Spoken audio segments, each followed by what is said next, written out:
Dyson Porsche, so the team built a new car. And in late April at Riverside, California, team owner Rob Dyson and Price Cobb drove their new Porsche to a dominating 2-lap victory in the 6-hour Los Angeles Times Grand Prix.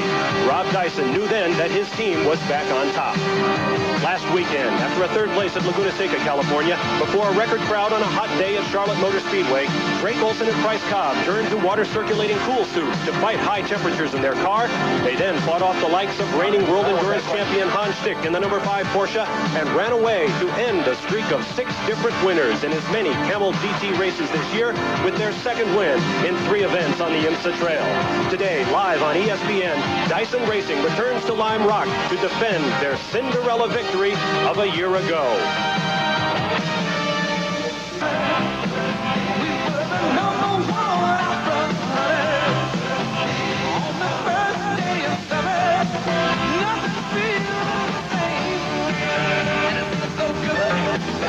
Well, it may not be the first day of summer as far as the calendar is concerned, but Memorial Day is the traditional opening of the summer season here in the Northeast. Hello, everyone. I'm Bob Barsha, along with Camel GT driver Bill Adam. It may be raining at Indianapolis, but we have beautiful weather here at Connecticut's Lime Rock Park, the foothills of the beautiful Berkshire Mountains. We're ready to go sports car racing, IMSA Camel GT style.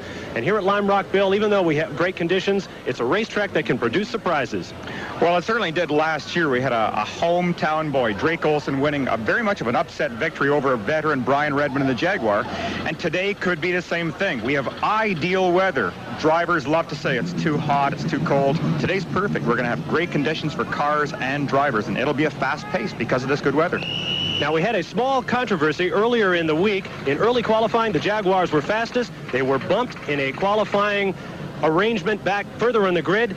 Ron Kendrick, who'll be patrolling pit road for us today, spoke earlier this afternoon with Chip Robinson, who will start the number 44 Jaguar. Let's go to Ron now. As you may remember, a year ago, it was Jaguar that hounded the Dyson Racing Porsche until late in the race. That could happen again. The Jaguar will start third with Chip Robinson and Bob Tullius. Chip, the car's been running very well all weekend. The car has been running fantastic. On Friday, we were the fastest in the first qualifying session. Then after Saturday's session, we ended up third. So we're looking forward to it. Does a track like Lime Rock help the Jaguar?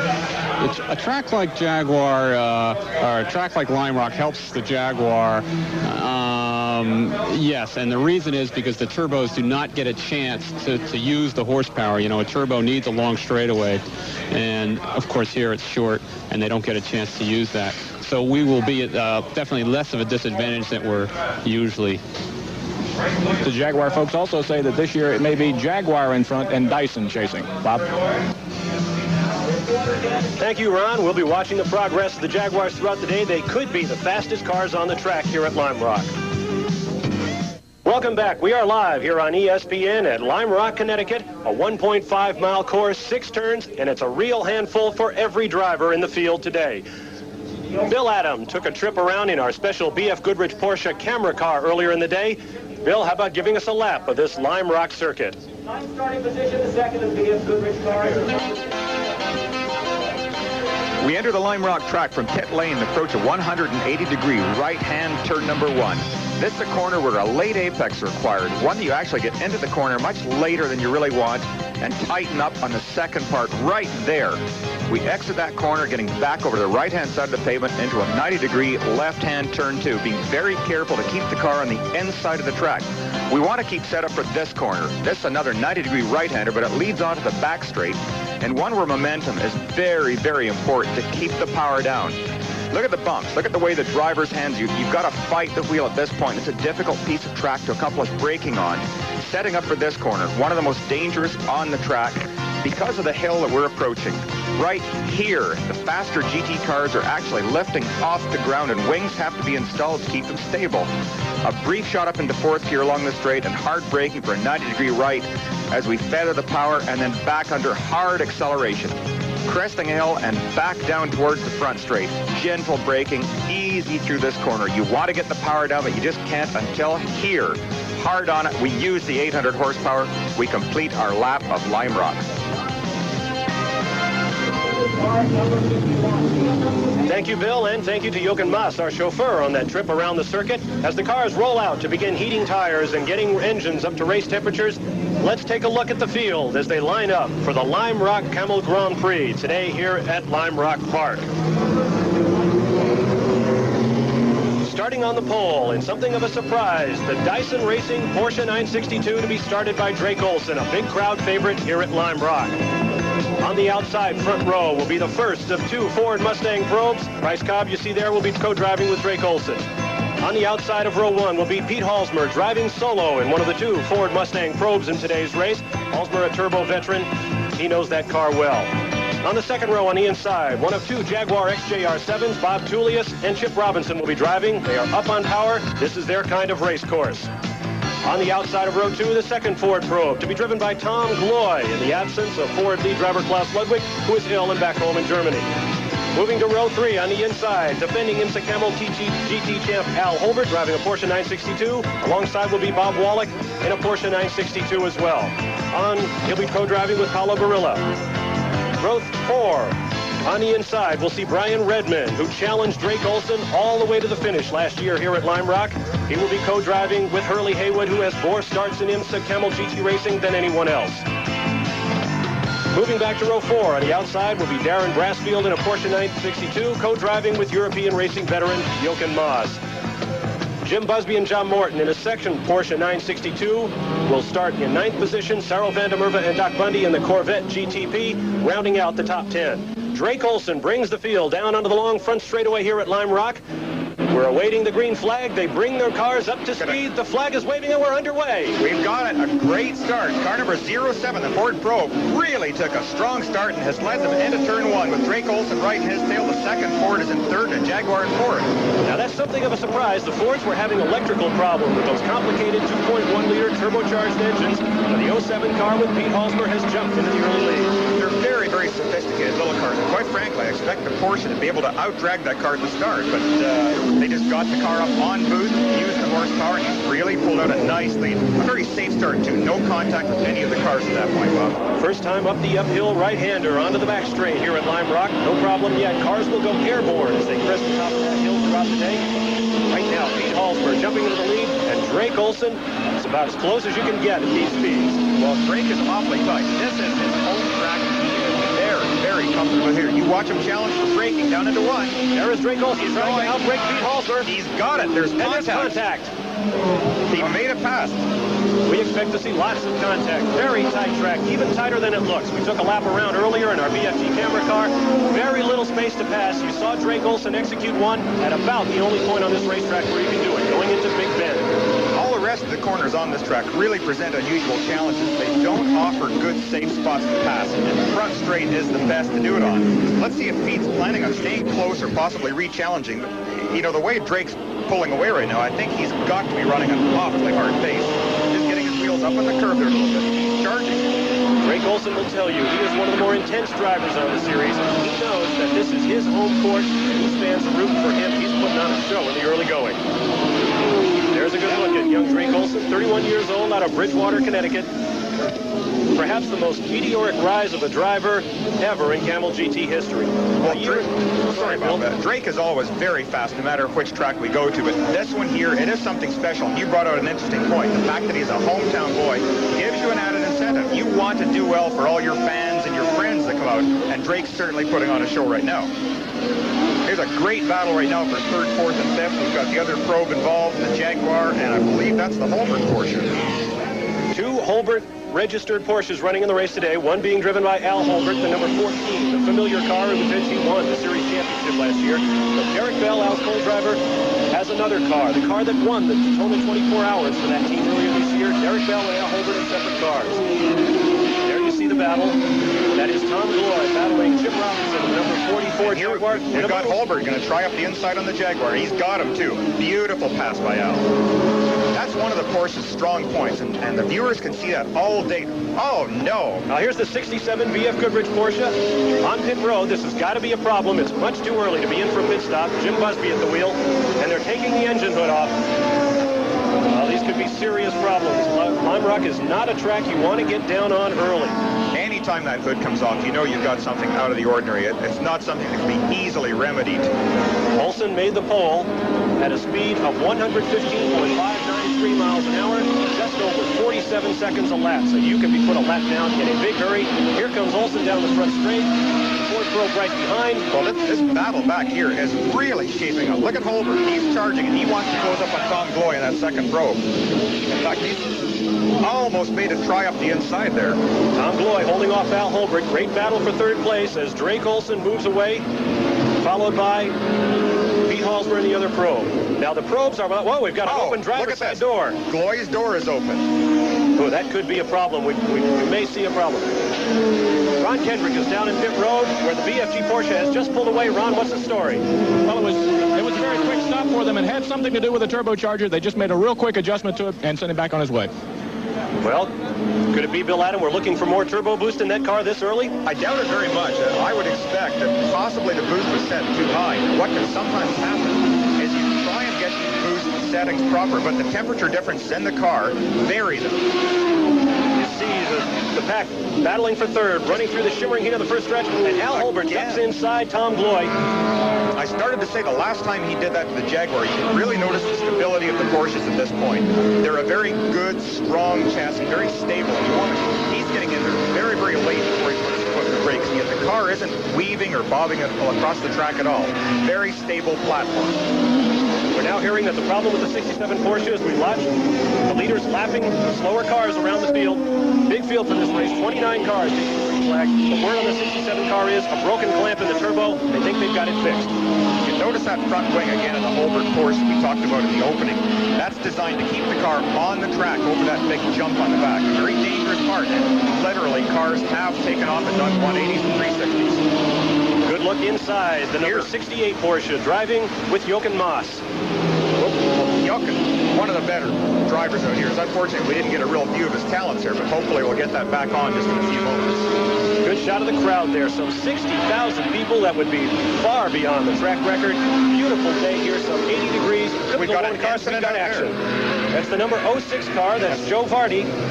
And I can't tell. It looks almost like the Morgan Buick. Might be the Charles Morgan Logan Blackburn. Two Camel Lights cars. Now, there is a race within a race going on today for these lightweight, downsized, less expensive prototype sports cars. Not quite as fast as the bigger GTP machines, and they can sometimes pose traffic hazards for the big cars and for one another. There is your leader, Drake Olson, blazing down the front stretch. See the way that car is bouncing around here. This bumpiness on the track that has to put up with the rigors of the New England winters, and you get frost heaves. This takes a tremendous toll on the drivers and the cars. The ground effect car, which has so little suspension movement, you really suffer it. At the end of the race, you're black and blue, and you're tired right out. Well, we thought we were going to get just a local yellow at that corner, but earlier indications are we may go to a full course yellow here because of that incident involving the Joe Vardy car and the Morgan Blackburn car. I believe we are, Bob. We're going to a full course yellow right now, and a safety car will be coming out. This will bunch up the field, and unfortunately, negate or just take away Drake's advantage. He had really built up a substantial lead at this point. The safety car is out to pick up the leader. We will see the field bunch up, and that is going to be a little bit discouraging for Drake Olson. Thus far, he has an enormous lead. Now, there is Joe Vardy in his car, talking with the safety officials, trying to get his car started and get back into the race. But we're under yellow flag conditions here at Lime Rock, and we'll be back to bring you more of the Lime Rock Camel Grand Prix here on ESPN, so stay with us. Park in Connecticut, here on ESPN, Bob Varsha and Bill Adam with you. Ron Kendrick down on pit road. There are your top five. Drake Olson leading the way. Pete Halsmer following in a Ford Probe. Al Holbert third. Tom Gloy fourth. And Chip Robinson in the number 44 Jaguar running fifth. We are under caution as a result of the two-car skirmish involving the number 6 Charles Morgan Logan Blackburn Camel Lights car and the number 06 car of Joe Vardy. A bit disappointing. Joe Vardy is one of the better of the GTP light runners this year. And even though he's new to the class, he has just adapted so quickly. He's very, very fast in that car. And it takes away a lot of the excitement of the race, unfortunately, from a light standpoint. He is exciting to watch. He's fiery. He gets his foot in it. He really goes for a win. There you saw the number 44 Jaguar. We mentioned a certain qualifying contre-temps here at Lime Rock. We talked with Chip Robinson about why the Jaguars do so well here at Lime Rock. Here's what Chip had to tell us about the strength of the Screaming Jag.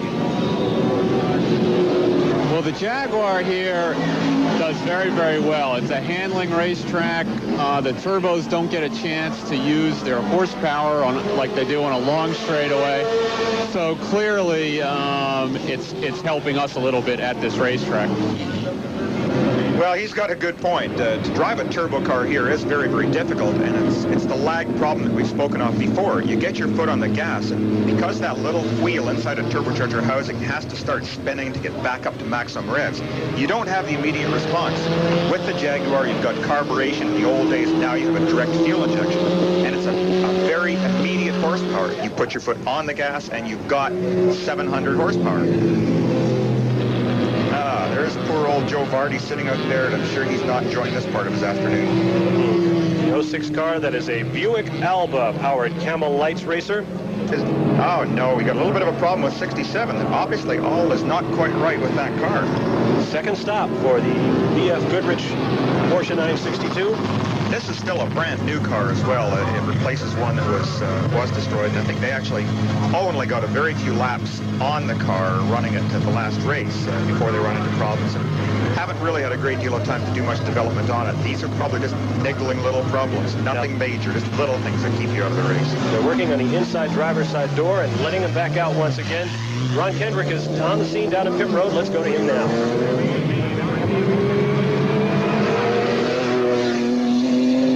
Could be major is the radio was not working on the car 67. They came in, made a quick adjustment to it, and they're back out again. Small problems keep cropping up. Okay, thank you, Ron. Now we're under caution. We've been that way for the last 3 or 4 laps. Now that raises the question of fuel economy, Bill. If they spend a lot of time moving slowly, does that mean that they're going to be able to stay out a lot longer? Well, it's going to do 2 things. One is certainly to negate the advantage the Jaguars have. They have a very fuel-efficient V12 motor and really had planned to make this race on a single stop. Now, that won't change their strategy. But some of the other cars, when you get into mileage that's just critical to a certain point, they now may also be able to make the race only making one stop. This yellow flag that we're seeing out here, we've got a white flag and a yellow flag being held together. It's just there's a safety car on a course and being held in this position. We've got a full course yellow, just keeping drivers aware that we're not under green yet. As some of the drivers who've dropped to the back because of making pit stops, like our Porsche friends down here from BF Goodrich, they may not be aware that a green flag wasn't dropped. This tells them that no, you can't go racing yet, fellas. But to continue on with this fuel problem, what it can also do is to hurt the Porsches because they load up when they're running slow. We are 13 laps into an expected 150 here at Lime Rock, Connecticut. There are your leaders. We'll be back right after these words. Live at Lime Rock, there you see the leader in the Lime Rock Camel Grand Prix. That is Drake Olson in a Porsche 962. He is followed by Pete Halsmer in the Ford Probe, Al Holbert out of Warrington, Pennsylvania in another Porsche, Tom Gloy from California, former Trans Am champ, in another Ford Probe, Chip Robinson, the first of 2 Jaguars. Now Robinson, that 44 Jaguar, we mentioned at the top of the show, a small contra-temps involved in qualifying. They were the fastest in Friday qualifying, fastest cars on the track. But a special 10-car single-lap qualifying effort was set up to please the fans and decide who can set the fastest time in a clean lap here at Lime Rock. Those qualifying laps were run under wet conditions. Nobody was as fast as the Jaguars had been, but Drake Olson was the fastest in the wet, and so he wins the pole, although Chip Robinson has set a new track record here at Lime Rock. Well, let's watch the start here and see just how quickly turbocharged Porsche engines can clean out to take the green flag. And will it benefit Chip Robinson? We're back under green here. Obviously no loading up problem for Drake Olson as he turns back down into Big Bend, followed closely by the Ford Probe and Al Holbert in another Porsche. There go the 2 Jaguars, and traffic is beginning to build. Look, a year ago at the Daytona 24 Hours, Drake Olson, the number 16 Porsche there, was looking for a ride. He went to Panama and raced Mazda cars down there. Rob Dyson at that point decided he was going to put together a GTP effort on the Camel GT circuit. He said, great, come on back, we've got a team to build. Olson came back, and as you heard at the top of the show, won a dramatic race here at Lime Rock to give the team its first victory in its debut race. So since then, great victory, too. It was wonderful. And look at this. Just look at the lead that Drake is pulling already. He really is a fiery driver. He does not want to wait for anybody else. But we've got a great challenge coming up behind him here. Al Holbert bearing down on the number 07 Ford Probe with Pete Halsmer. That that is the point where they want to pass. As you watch Drake Olson going through Big Bend, a 180-degree right-hand turn. This is the race for second place. Pete Halsmer trying to hold off the defending Camel GT champion Al Holbert. Holbert driving a Porsche 962 built by his own workmen in his shops in Warrington, Pennsylvania. That is an American-built German Porsche, if you will. And Al Holbert is just all over Pete Halsmer. You can see Hal just pulling a little bit out of line there just to occupy Pete's mirrors. Now, at that point in the track, I don't think even Al would attempt to pass, but it's certainly nice to say, hello there, Peter, I'm back here and I'm just waiting to pounce on you. You try and disturb the concentration, just make him think about something else or start watching the mirror when perhaps he should be watching the road. And Al will take advantage of that at the slightest slip. Almost an entire straightaway lead for Drake Olson right now, as you see Holbert ducking inside, ducking back out. Once again, giving Pete Halsmer a look at him. Yeah, again, he was trying that inside move to see if he could use the braking off the Porsche and try and get alongside. But the Ford, too, is an outstandingly stable car under braking. It's very lightweight, very, very high-tech. Now, we could have a problem up on the front straightaway. The number 44 04 Jaguar is pulling onto pit road. That's the Hurley Haywood Brian Redmond Jaguar. It looks like a suspension problem, too, Bob. The car is sitting down very low, and it was bouncing very harsh on one corner. No, it looks like the hood's getting opened up. Wrong on that one. But it's very quiet. They're not putting the car up on the jacks. Chief Lanky Duche leans in to talk with Hurley Haywood, and here comes the engine bonnet off. This could be big problems for the Jaguar effort. Terrible item. Look at this. Great pass. Exactly what he's done to everyone so far. Use the braking of the Porsche. Very stable. He get in like really close to that corner before he puts his foot in the brake pedal, and the car just pulls down. It's like running into wet sand. It just slows down beautifully. Classic Lime Rock pass puts Al Holbert up in the second place. As you look at Pete Halsmer, now drop down to third. Halsmer, who used to drive with the BFG Porsche effort, this year has signed on with Ford, has driven some Trans Am for them in their new turbocharged Mercury Mercurs. Today he is driving the turbo Ford Probe. I think Pete has really shown a lot of talent by how quickly he's adapted to this car. It's a car that, because its engine is so small, it's only 2.1 liters, it's very difficult. Okay, Ron Hendrick is standing by in the Jaguar pit. Let's find out what the problem is down there, Ron. Well, it's going to be a short afternoon for the Jaguar because of oil pressure problems. Hurley Haywood has unbuckled and climbed out of the automobile. The car is out of the race. So that is sad news indeed for the Jaguar effort. They are using new engines in that. They put new parts on the engine that raise their displacement to 6.5 liters. Extra horsepower, always a problem with the normally aspirated Jaguars, getting enough horses to the ground to battle these 800 and 900 horsepower turbo monsters. But the Jags came in with high hopes. Those hopes have just been slashed in half. We'll have a replay of the pass here. Bill, what did you comment? Here's our typical Porsche pass in Al Holbert's case. Get to the inside and watch this. Wait till you're right alongside. Bang! Now you're on the brakes. The car is just pulling down. Look, no wiggling. Nothing at all. It's just perfect straight line deceleration. There's a view of the 04 Jag being pushed behind the wall. We'll have to check and see if it's something that they can fix and get back into this race. But as we mentioned, getting behind is a big problem at Lime Rock. There is Halsmer running in third place in the Ford Probe. Klaus Ludwig of West Germany is the normal lead driver in these Ford Probes. He's been with the car since its development. But Klaus is ill. He's back in West Germany. He's preparing for the 24 Hours of Le Mans endurance race. He has won twice in a row, 3 times altogether. These two Ford Probe drivers perhaps not quite as familiar as Klaus Ludwig is. Ron Kendrick is back in the Jaguar pit. Let's go to him now. Ejected Jaguar pit at the moment. Hurley, what happened? An oil pump belt broke and seized the oil pump up. No chance of fixing it, no chance of getting back. No, it's too big of a job to change the pump. It takes an hour to change the pump. Okay, Hurley Haywood and the Jaguar team out of it here at Lime Rock.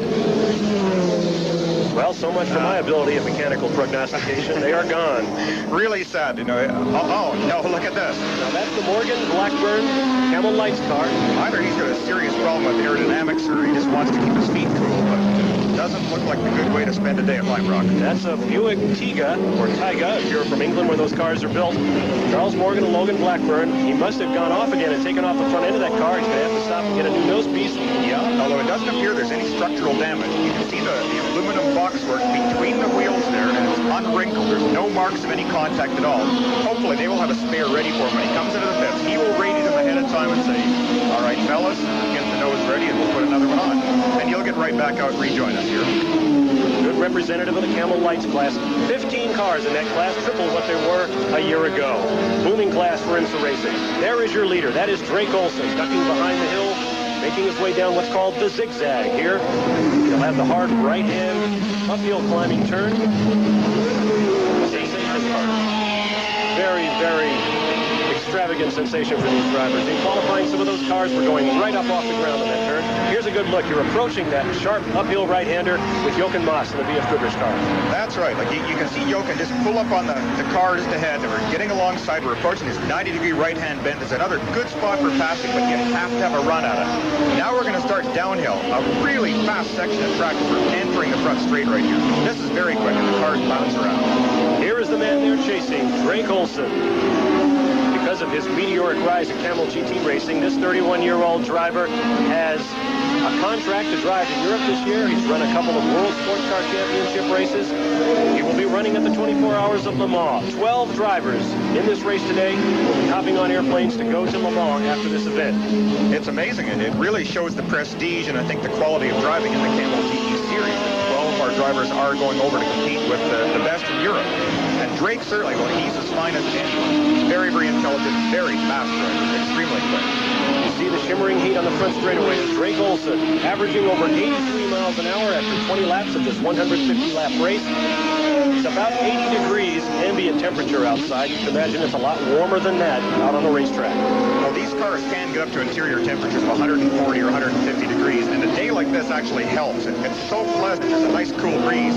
These cars usually, hopefully, the crew chief has done his job and has got the car well ducted so that some cool air is blowing on Drake's face. And he's breathing this. It psychologically keeps you refreshed when you're getting the cool air rather than just the hot, dead air inside the car. Now here's an example of what traffic can do to you in Lime Rock. Drake Olson being held up a little bit by the number 9 car. That's a Camel Lights entry. Desert Greg at the wheel. Doing a beautiful job, just going through traffic very nicely. Look at these cars bounce down the straight. It gives you a perfect idea of the beating that they take. Drake Olson tucking in behind the number 67 car, Jim Busby. We saw them in the pits earlier with turbo problems. In danger of being put another lap down here by our leader, Drake Olson. I think if you ask 99% of the people in this crowd, they would say Drake Olson is the man they want to see win again today. Oh, I would agree. I think he is the real hometown favorite. They're very vocal about it around here. Last year was a reason, great pride.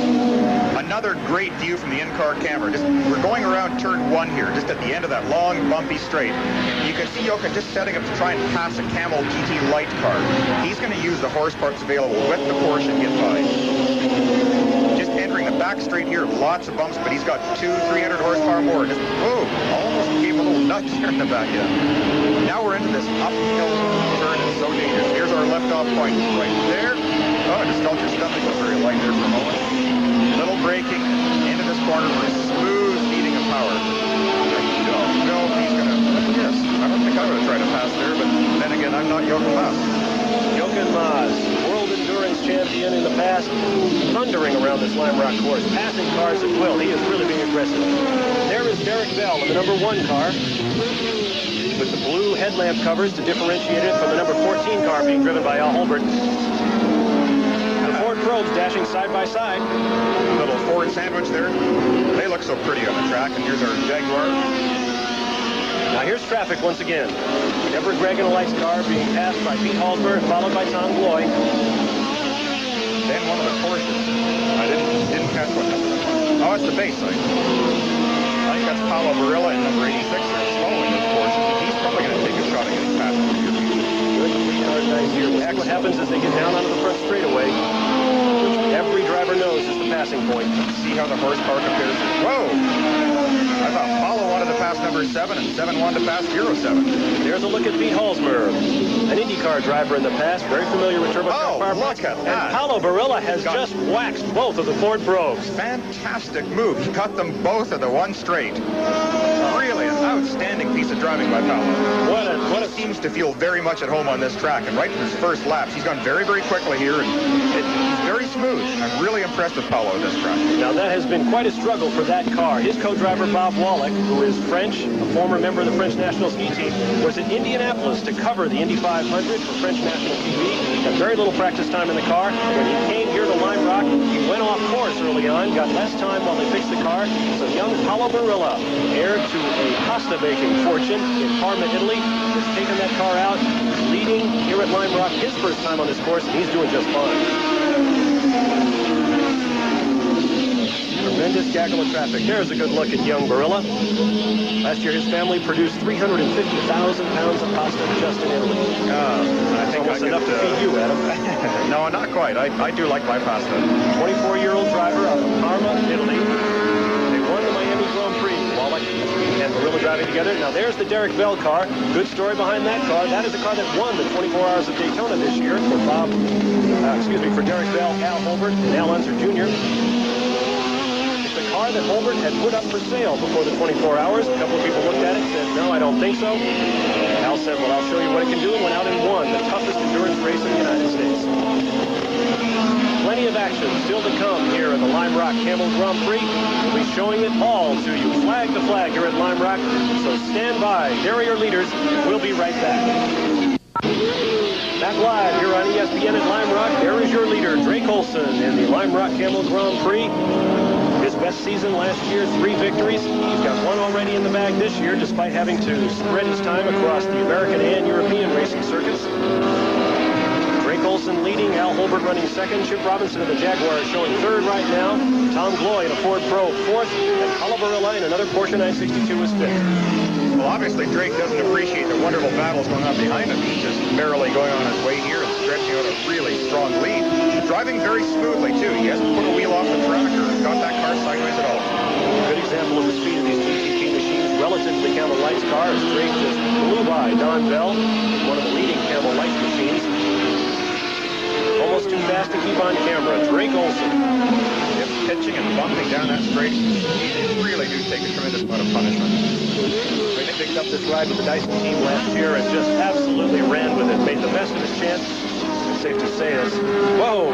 Getting off course there was Giampiero Moretti in one of the Camel Lights cars. That's a Ferrari Alba, the number 25 car, is traditional Ferrari red with a little white added.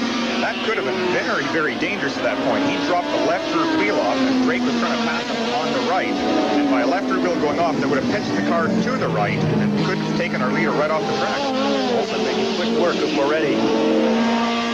The track looks very smooth, and the carpet-like grass around the outside would lead you to believe that it's very smooth out there, but I drove this track yesterday, and I can tell you there's about an 8-inch dip once you get off the racing surface onto the dirt. And as you mentioned, Bill, that can really throw you around. Well, if you catch a tire on that, it makes it almost impossible to get the car back up onto the racing surface. And these racing tires are, because they're so wide, it's that much harder to bring the car back. You know yourself when you drive down a street and you feel just little lines of pavement changes in the street that pulls your street car.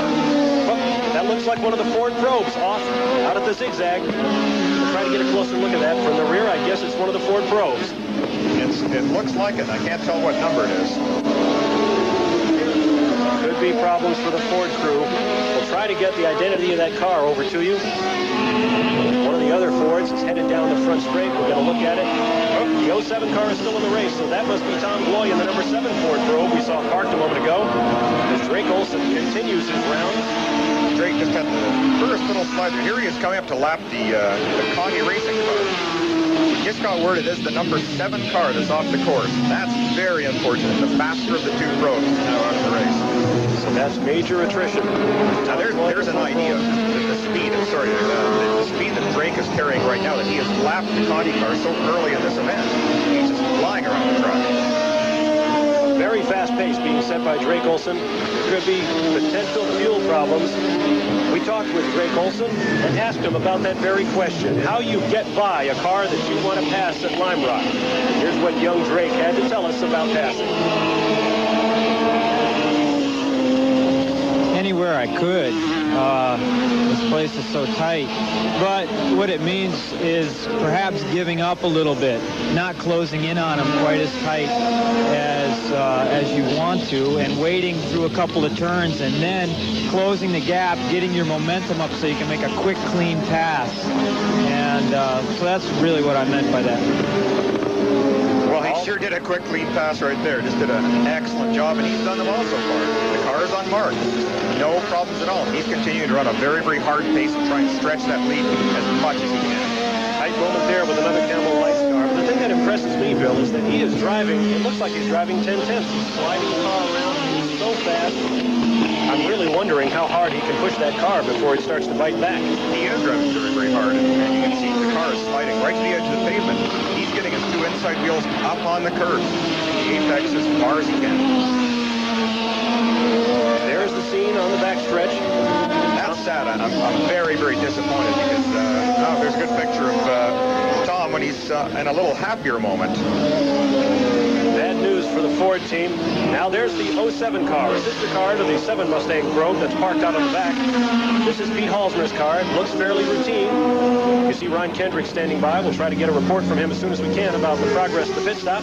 I'm somewhat surprised. I don't think this would be a routine stop because he's in very, very early, and particularly with the pace car incident, he probably shouldn't have come in for at least another 30 minutes. Uh-oh. No, the door is coming up. The car is still running. They haven't shut it off, and they've refueled it. Now we're getting preliminary reports that there is a problem with that car. You see them opening the driver's side door, now the passenger side door. All right. These things held any other kind of passenger. The area that he is working in right there is the ignition system. That's where these black boxes are, the little units that control so much in the motor. They control the fuel injection, the timing of the car, the rev limiter, which keeps the engine going endlessly before it self-destructs. But they have switched the boxes. He has unplugged one and plugged it into the second to see if that may cure the problem. The car came down off the jacks, and now it's gone back up. Bottle on the pit crew. You saw one of the pit crewmen smack the back of the car to tell the man with the air jack that they needed to get it back up, that he didn't have that wheel hub on tight. Right. They've got it on now. They got the fresh ignition box into place. Sounds good as he's leaving the pits. This is a good idea. So many of the cars in the race have this, and that's a backup ignition system that if something does fail or start to go astray, you just simply change plugs. That's precisely what Pete did. He had his crew member do that, and he's rejoined the race without really losing too much time. Ignition problems have been a problem with the Ford car throughout the year. Remember at Road Atlanta, a race that we covered here on ESPN, both of the Fords fell to ignition timing problems. Making popcorn out there that day. Absolutely. Banging and cracking around the track. Pete Halsmer back out. These cars are so sophisticated with the engines. Again, running the small motor, they're running up to 9,000 RPM every single shift. So it's very hard on the cars. And they try and maximize both the horsepower and the fuel economy. So the systems that they're using, these engine management systems, are very, very sophisticated. Obviously not quite bulletproof yet, but very close to it.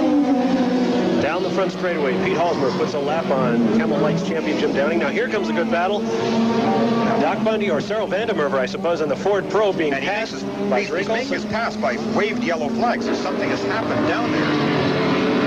Oh, there we go. We got, looks like the Moretti car sitting backwards on the outside of turn 1. On Big Bend, the Giampiero Moretti Camel Lights car is off the course.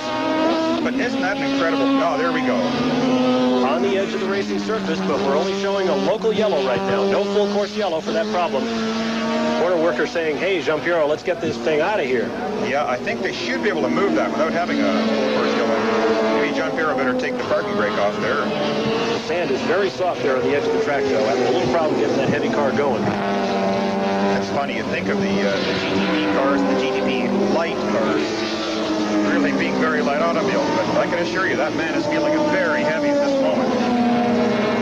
Our Sports Car Club of America corner workers making sure everything's all right, carrying his fire bottle, as they call it. They do an amazing job.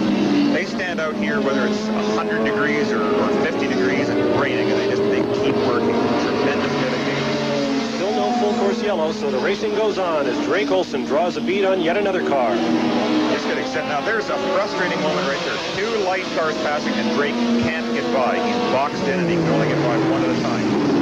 Just really maddening. You've got all this horsepower to squeeze to get you can't tap it. There is Paolo Barilla, the number 86 Porsche. And I believe that's Derek that's closed right up on it. Derek Bell, who started this car in 13th place. Yeah. Bell missed the Friday qualifying with problems with that Porsche, but had to start in the back of the GTP car. Started 13th for the race. He is making his way back up through this field just as quickly as Barilla. Oh, he's an incredible driver. Derek is definitely one of the top Porsche drivers in the world. He makes them go very, very quickly. Rarely see him make a mistake, too. And he saves the car. He can drive it fast without abusing it. And that really is a talent. That's the battle for 4th place. The 86 car showing in 4th place now that the Ford Probe has taken a side seat. Derek Bell running in 5th place. A pair of wonderful Porsches. They are amazing. Porsches carrying extra weight this year. Won 15 of 16 races on the IMSA Camel GT circuit last year. With that in mind, John Bishop and his colleagues decided they would slow the cars down a little bit by adding 160 pounds in extra weight and removing the turbo boost control knob from the driver's compartment. With the result, what would you think? The Porsches have won 4 out of 6 races this year. That's right. And just truly amazing. These cars too, they go forever. You always think that someone's going to come up with a better car, but they keep going. I think we've got a story from Ron down in the pits. Maybe he's with the driver of the 07. Ron? Well, we can tell you that the 07 car, the crew says the mixture was running clean. It was just a matter of reach again, flipping a switch, trying to adjust that, make that right, and they feel they've done that now. All right, well, that's that little box. I had a chat earlier with one of the people on the crew over at Ford Probe, and they were explaining that the 2 boxes are actually set up a little bit differently. They do have different curves inside them. One might run a little bit fatter as they talk about using just a tiny bit more gas. And that's what they've done. They've switched to another box that's going to make the engine run just that little bit fatter, and of course, it's that much safer. You're watching Derek Bell, still all over young Paolo Barilla. A reigning world co-champion. Oh, the 07 is back on pit road. Something's not quite right. This is really unfortunate. Pete Holmer did a tremendous job in qualifying with this car. And again, it is a difficult car to drive. It's only got an 1,800 RPM band. Ron, do you have any more to add on this story? Well, Bill, all they did was open the door and talk to Pete Holmer, and they're really not. They're cleaning the windshield, and that's about it. They reached into the same area that they worked on before. Now they're on the back end of the car doing some work as well. So exactly what the problem is this time, we really don't know right now. Okay, you can see Pete sitting in the car there. Pete's not nodding his head just for something to do or give himself neck muscles, but the radios in these cars are very sophisticated two-way systems, and Pete can talk to the crew chief right at this point. Here we go. The battle's still going on with Barilla and Derek, and they're having great fun out there. Look at these cars. We've also got a good tire battle here. The Bridgestone tire car of Bayside Racing and Goodyear Shod Lowenbrow car. And so the battle rages between world champion Derek Bell and young Paolo Barilla for 5th place. Now showing in 5th. We'll be back right after this. Back at Lime Rock Live, witnessing a battle for 4th place in this Lime Rock IMSA Grand Prix. Paolo Barilla, 24 years old, being chased down by 44-year-old World Endurance Champion Derek Bell in a Porsche battle. Well, they're really going at it. These guys are hard on it, and in fact, they're closing up on the cars immediately ahead of them. The cars seating right on the track. They're really clogging these cars over. You see them sliding the corners. They're getting into the corners, deep under braking. There's Paolo, and he's got reason to smile right now. He's driving brilliantly. Paolo Barilla will be going off to Le Mans to co-drive with the 2-time champion of that race, Klaus Ludwig. Derek Bell will be going as well to rejoin World Endurance co-champion Hans Stuck in a Works Porsche. Bayside Racing and Holbert Racing are having great fun. An interesting point, both these teams, even though they're serious competitors, they're both using the same engine builder. That's Andile Porsche. It's a name that's, I'm sure, familiar to so many viewers across the country. Brilliant Porsche engine builder. Now there you see Derek Bell being held up somewhat by the VF Goodrich Porsche. I believe that's the 68 car being driven by Jochen Maas. Well, we've got engine problems on the front straightaway. We've had contact. Looks like I wonder if he's going to slide. No, he got it under control. Good job by Don Bell there. That's the 01 Camel Light car, Miami Grand Prix winner Don Bell earlier in the year, but he's definitely got problems. He's going to have to make his way around the pit road and get some attention. Jeff Klein driving the car. Yep, you see Jeff's red helmet. That's unfortunate, but not necessarily something that's going to be really a serious problem. The smoke that you see is the fiberglass rubbing on the rubber of the tire, and it shouldn't really do any damage to the car. They can pull that old piece of bodywork off. If the tires are still straight up and down, that's what the damage. It really isn't pulling one way or the other, so I don't think there's any alignment problems.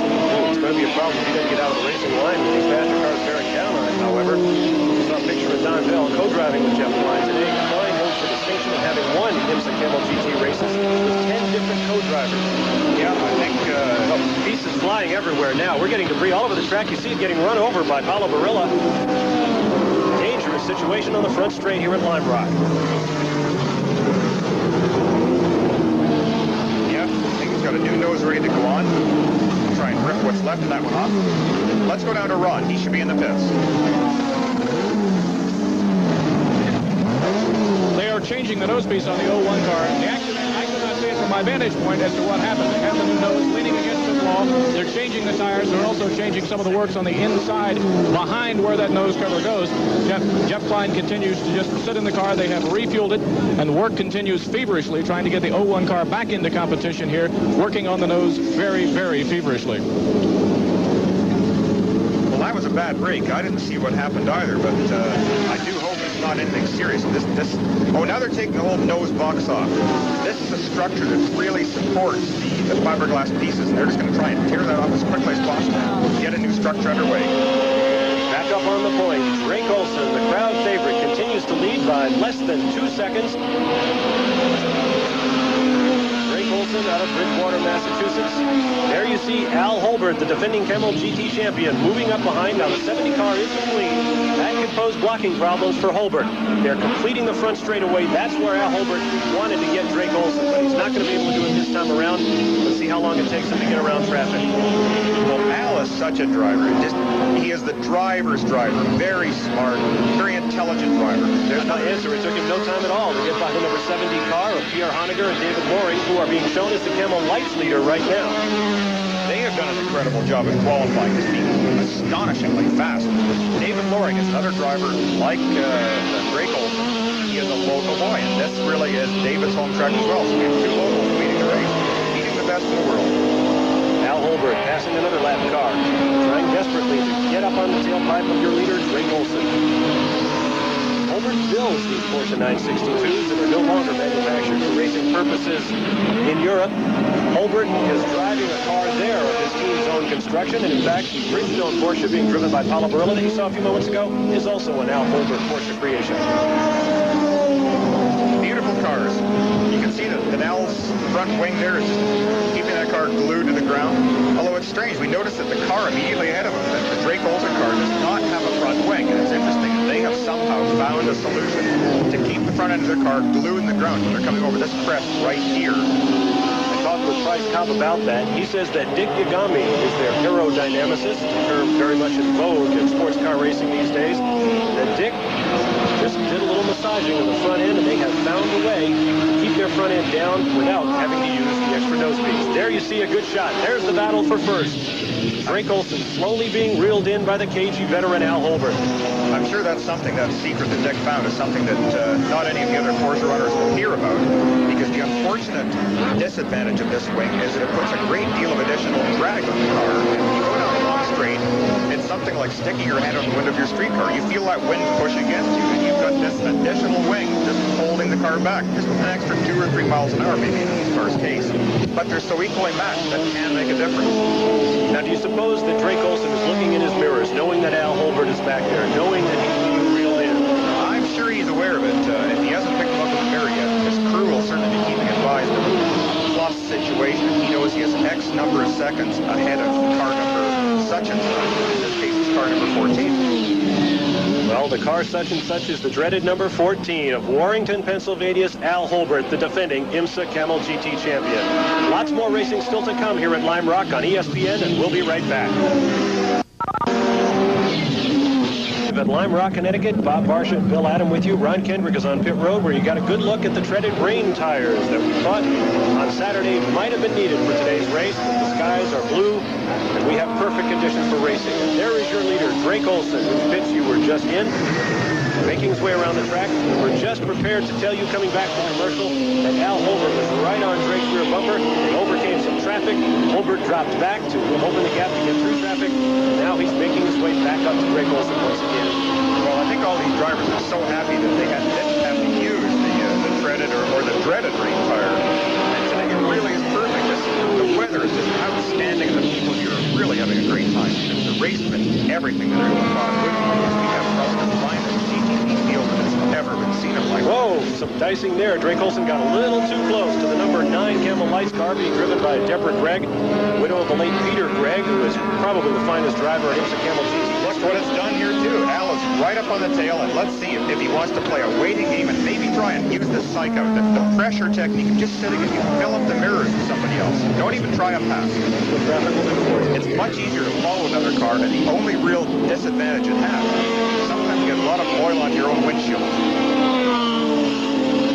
Let's just see what our leaders are running. We'll try and get a lap time as they cross start-finish this particular lap. Let's see how fast they're going. It looks like a very, very quick pace at this point. You time it, and we're off. Drake Olsen overtaking traffic. It's going to be a little bit of a cluttered lap, but we'll see what we can do. Here's the number 63 car of Camel Lights champion Jim Downey of Atlanta, Georgia. Let's see if he moves out of the way to let the leaders come through. I think Drake should be able to get alongside and then just outbrake going into 2. Yep. No problem. Right behind.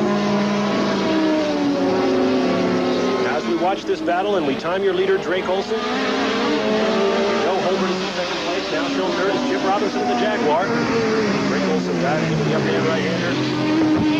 Hill right-hander, I should say. Nice pass. Paulo Barilla showing fourth right now in another Porsche. And Derek Bell, Al Holbert's co-driver, is now up to fifth place. Another Holbert Racing Porsche, which means Porsches hold 4 of the top 5 positions. That's a very familiar statistic in IMSA racing. Here we're back in the front straight, just about to complete our lap. We're going to work out very quickly. We're at 52.7. That should be about 104.5 miles an hour. That's a pretty fast lap, even going through traffic. Driving beautifully, very, very smooth. Drake is obviously very confident of his car and his own abilities, having spent hundreds, maybe thousands of laps on this particular track. It really does make a difference to be on your home track. Nice irony here is that Drake Olsen will go to the 24 Hours of Le Mans, where he will co-drive in a Porsche along with Al Holbert, the man he is so desperately trying to hold off right now, and Australian Vern Schumann. So these two drivers, now battling so desperately, will become teammates on Saturday for the running of the 24 Hours of Le Mans. Well, I'm sure Drake's looking forward to feeling at home on Le Mans. That's almost a home track of Al and Vern Schumann. They've run that race so many times.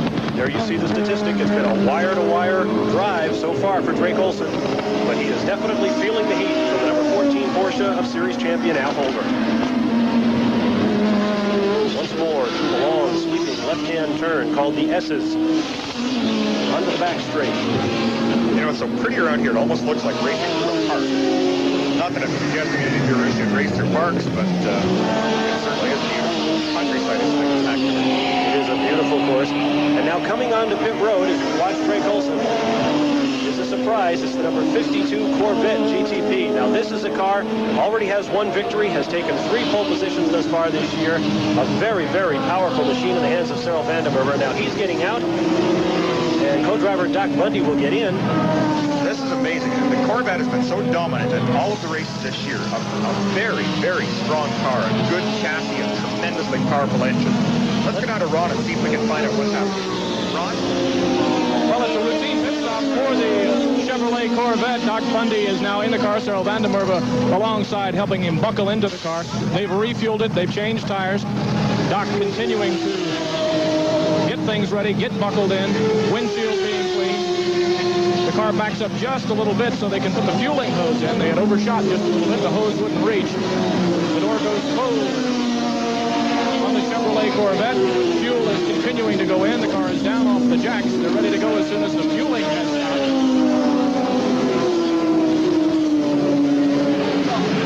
Well, this is an overly long pit stop. I thought it might be routine since we're about an hour into the race and we expected this thirsty V6 Chevy Corvette to have to refuel now, but that problem with getting that car fueled has put them more than a lap down to this man, Drake Olsen, being pressed hard by Al Holbert. Well, Drake is running a great pace right now. It's certainly telling. And it's really amazing, again, a car of the potential like the Corvette. Look at, oh, geez. Al back Holbert. straight there. We almost Holbert had a contretemps there.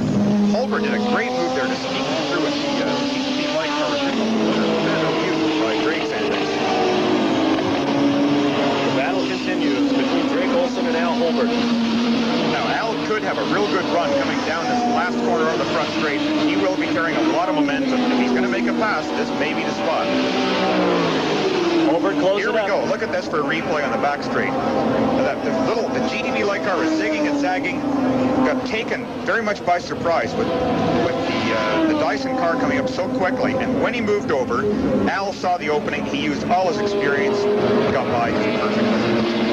Well, we saw Al Holbert setting up for a pass there on the front straightaway. He moved right up behind Drake Olson and then right away. You just saw now.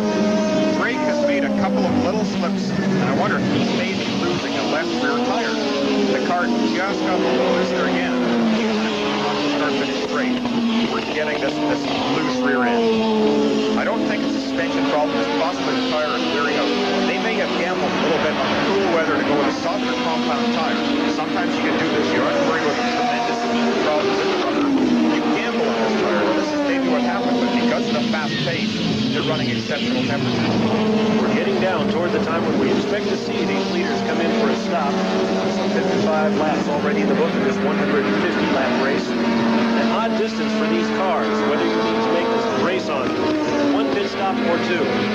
It's really, really critical. There's so many cars that the Jaguars, again, they do have a very strong advantage. They usually can go an hour and 10, an hour and 15 minutes. The Porsches usually are limited to 55 or 60 minutes because of the turbocharger.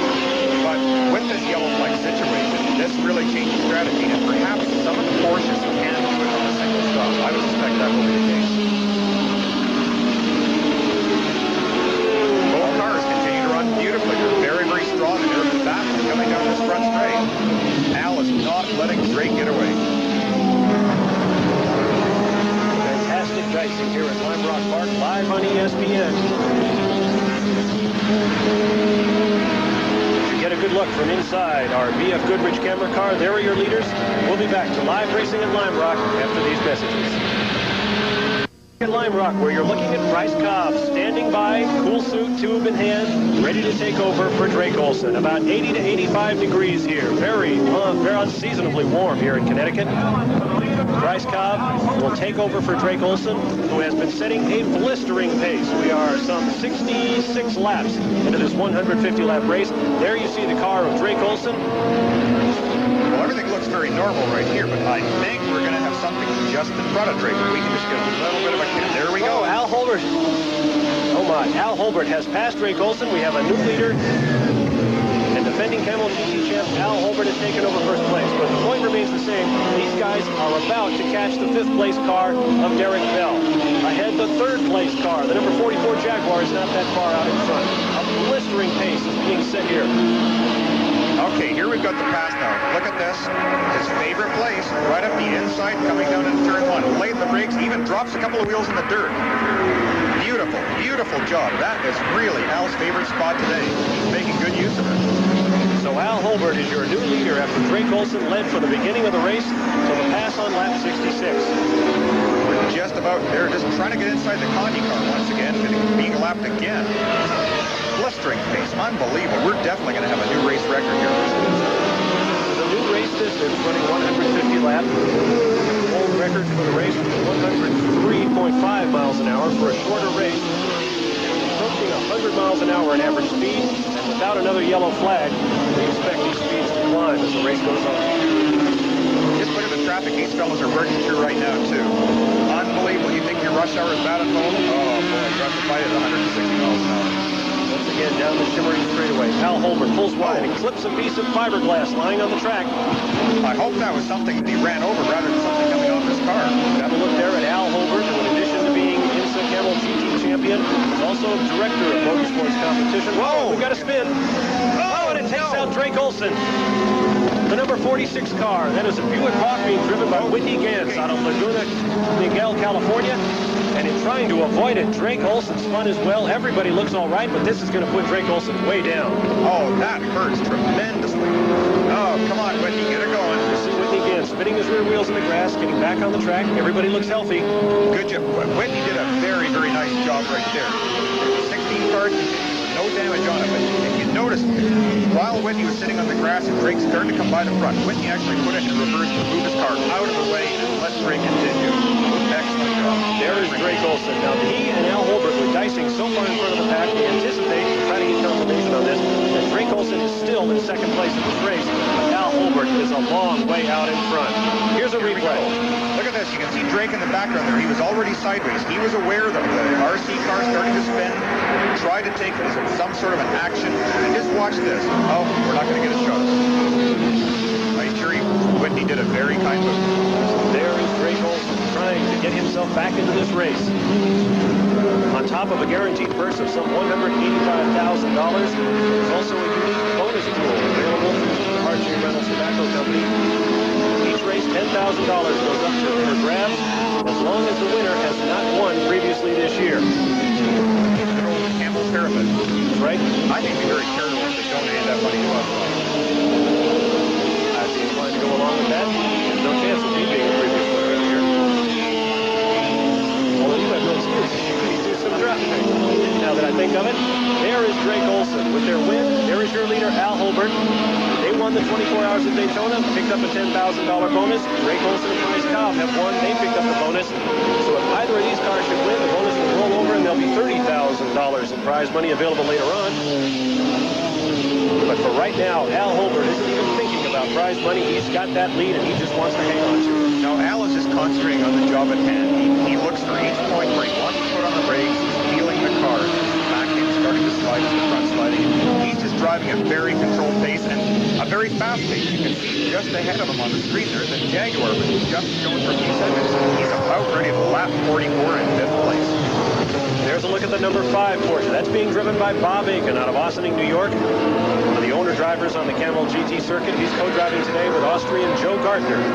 Aiken getting in his laps early before handing over to Joe Gardner.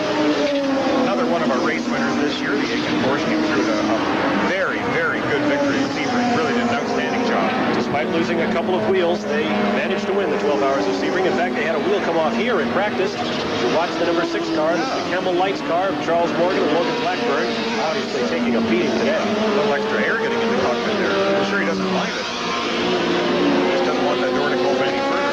Up the zigzag. Here comes Drake Olson. We'll try to give you an idea of the interval between Al Holbert and Drake Olson. 9 feet over, but I think the car lap down. Yes, he is. Yep. He's very charitable there. Just moved over a little bit. Get Drake here, shot it going past. Very nice. Most of the drivers stay aware of once you're into a 5th or 6th place situation, it's difficult to cruise, keep track on proper position, unless you've got a professional scorer. So you have to watch your mirrors very carefully. He obviously was aware of Drake coming up and knew he was a faster car. He was in a lapping situation, so he just moved over and let it by. Time beginning to run out before we expect the first of the scheduled pit stops from Drake Olson as well as from the leader, Al Holbert. We'll have to see the way they dice in the pits to see if Olson can close as much of the gap as possible on Holbert before he dives in for new rubber and gasoline. Well, we're almost at the halfway point of this race. None of the major cars in the race have made a pit stop. Still got both Holbert cars out there, and Dyson is still out, the Bayside cars. I find it very surprising that we haven't seen a pit stop as we approach the halfway point. Very much so. I think the cool air, as well as benefiting the drivers from a comfort standpoint, may be doing good things to the motor, just increasing the efficiency. Once more down the front straightaway, Drake Olson. Oh, and now there's your Camel Light leader. That's the number 70 car being driven right now by David Loring. He is running without a windshield. Very good driver right there. Oh, there is some ventilation of the worst kind. He must be getting a brief taste of the air. I imagine we'll see him black flag. It's got to be a fairly unsafe position. In fact, fact, we see a yellow flag is now coming out, and Al Holbert is on pit road. Well, talk about having perfect timing. Al coming in on a yellow flag situation is unbelievably good luck. Somewhere on the course, David Loring has jettisoned his windshield. He was laying on the track somewhere because it's going to be a full course caution. We'll see the safety car come out, and here's another look at it. Oh, look at that thing go up in the air. As though shot from a gun. David Loring's windshield just explodes. Now here comes the 16 car onto pit road. Al Holbert is already there getting service. Let's go to Ron Kendrick, who's in the pits. The Drake Olson car is on pit road. Drake Olson climbing out. Bryce Cobb ready to climb in. They take out the extra portion of the seat that Drake Olson needed to make sure that his feet got down to the throttle and the clutch. Tires going on the car, fuel going into the car, the windshield getting a good cleaning. A little bit earlier, we were told that Drake was having some driving problems simply because the windshield was covered with oil. Now they have a chance to do that under a yellow flag condition, a chance to clean the windshield. Drake Olson helping Bryce Cobb cinch up the straps. The door is closed. And a rather hot and tired looking Drake Olson comes back and sits back on the wall. That car is away in 42 seconds. Excellent stuff. But long behind, the leader, Al Holbert, who is driving this race solo. No driver change. That allowed Al Holbert to get in, get his servicing, get back out. He is way out in front once again. Frenzied activity here on pit road. Everyone stopping under the yellow. The Jaguar number 44 of Chip Robinson was in. We see the BF Goodrich number 68 car coming in. The Paulo Barilla number 86 car come in. And that will jiggle. I just want to make a note here, too. I just noticed something at the end of pit lane. The Jaguar, the Bayside car, did not make it out before the pace car went by. This will put them one lap down. Now we've got Derek Bell in the pits, and I believe he is going to suffer the same misfortune, and he will go one lap down as well because of this incident of holding the cars up before the pace car can get by. So that will really scramble the order here. We'll have to get official confirmation of... Look at how hard they're working that windshield. There must be a fair bit of oil thrown around today. Too early on. When you're following cars very closely, you get a tremendously fine spray of oil out the exhaust pipe. And it's going to coat the windshield. When you head into the sun, it's just about impossible to see through. There's a great irony in that because if you remember from the top of our show, it was oil on the windshield that affected the race last year, knocking the Jaguar out of contention. Let's go down to Ron Kendrick in the pit road. All right, we're with Drake Olson, who has just climbed out of the car. Drake, you took off like a rocket shot. Everything must be working very well on that car. Yeah, everything's really working well on the Dyson car right now. Unfortunately, now I know what Brian Redmond felt like at this event last year because I got absolutely greased by a Camel Light car, and the last 20 laps, the vision was really limited. But everything's going fine. The Conti car spun in front of it. But really, the car is working great, and Price should have a good run now and be in good shape. Okay, we'll take it back upstairs to Bob and Bill. Good luck to you. Well, you can see Drake his grimace there and show his appreciation of the Mazda motor. They are indeed loud. In fact, part of the reason we're racing here on Memorial Day Monday is because by local ordinance, you cannot start a racing engine in Lime Rock, Connecticut on Sunday. You're watching the number 16 car, Bryce Cobb now at the wheel. Everybody enjoying the racing here. We'll be right back after this word. We're back live here on ESPN at Lime Rock, Connecticut, and we are still under caution as crews continue to sweep the glass off the front straightaway. David Loring's Camel Lights car lost its windshield, and it's being cleaned up now. At the halfway mark, 75 laps. Here's the way the race has gone. Al Holbert, the leader for 7 laps, has taken over from Drake Olson, who led all of the previous ones. The race has been very fast thus far, at average speed up around 100 miles an hour. And there's a good look at a car that, frankly, we expected a whole lot more out of. That's the number 52 Corvette GTP car. Cyril Vandemerva and Doc Bundy share that car. We talked with Doc Bundy about what it takes to wear one of these cars, what you have to drive one of these cars, and what you have to wear. And here's that feature now. Driving the modern GT prototype race car is a great deal harder than simply just getting into the car and trying to make it go fast. In the interest of safety, the drivers are carefully protected, but this adds an additional strain to driving. The heat and the weight of these items really make it difficult on the drivers. With the help of Doc Bundy, driver of the Chevrolet Corvette GTP car, we'll see exactly what is involved.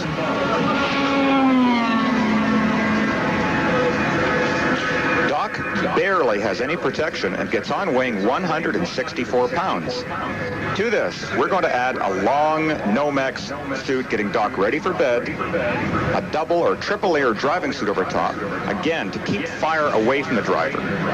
At the bottom of the suit, we add special boots. These are fireproof and comfortable, and then our helmet goes on the top, a careful, well-designed helmet. Underneath this helmet, we're strapping on a collar here, something to help us in a long race just to relieve neck tension. Now, as we have our driver totally outfitted, we can see that we have added 12 pounds to the driver's weight, but we have an associated problem of heat. And what do we do to take care of this heat problem? To get rid of this heat, we have a system that was designed with the help of NASA, and it's called a cool suit. These tubes actually pump a cooling fluid around a driver through his chest, and a little skull cap that fits underneath the helmet goes back into a pump system and cools this fluid once again. Here's Doc putting the suit on over top of the cool harness itself and the little cap on top. He has to be careful zipping the suit up, not to get the radio wires tangled up, and you can see it really can be a very involved process just to put the clothing on. He's totally protected at this point. He's almost ready to get back in, but now we need the fireproof gloves once again. A soft leather palm for a good grip on the steering wheel, a fireproof backing, and that all-important helmet goes back on with the collar. This collar is very, very important in a long race, as the G-forces that the modern GTP cars can put out really put a strain on a driver, and it turns out to be a very important part. Doc. Pit road, the number 52 Corvette GTP of Doc Bundy is back. It came smoking into the pits. It's up on jacks now, and there's obviously a problem with that car. We mentioned that we expected more of it. The Corvette is a car that's won 3 poles already this year and won a race at Road Atlanta. The original Corvette GTP, that is, was destroyed in a disastrous crash that you saw here on ESPN at Riverside, California. This is a new car. Doc Bundy told me before the race they're having to relearn all of the problems with the car, to work out each of the kinks all over again. They qualified no higher than 10th, and I think you saw the problem sitting right there on the pit floor. That was the smoke, without question, and unfortunately he did not get out of the pits in time. Look at the marshal there saying, whoa, you cannot go out. And there's another lap lost.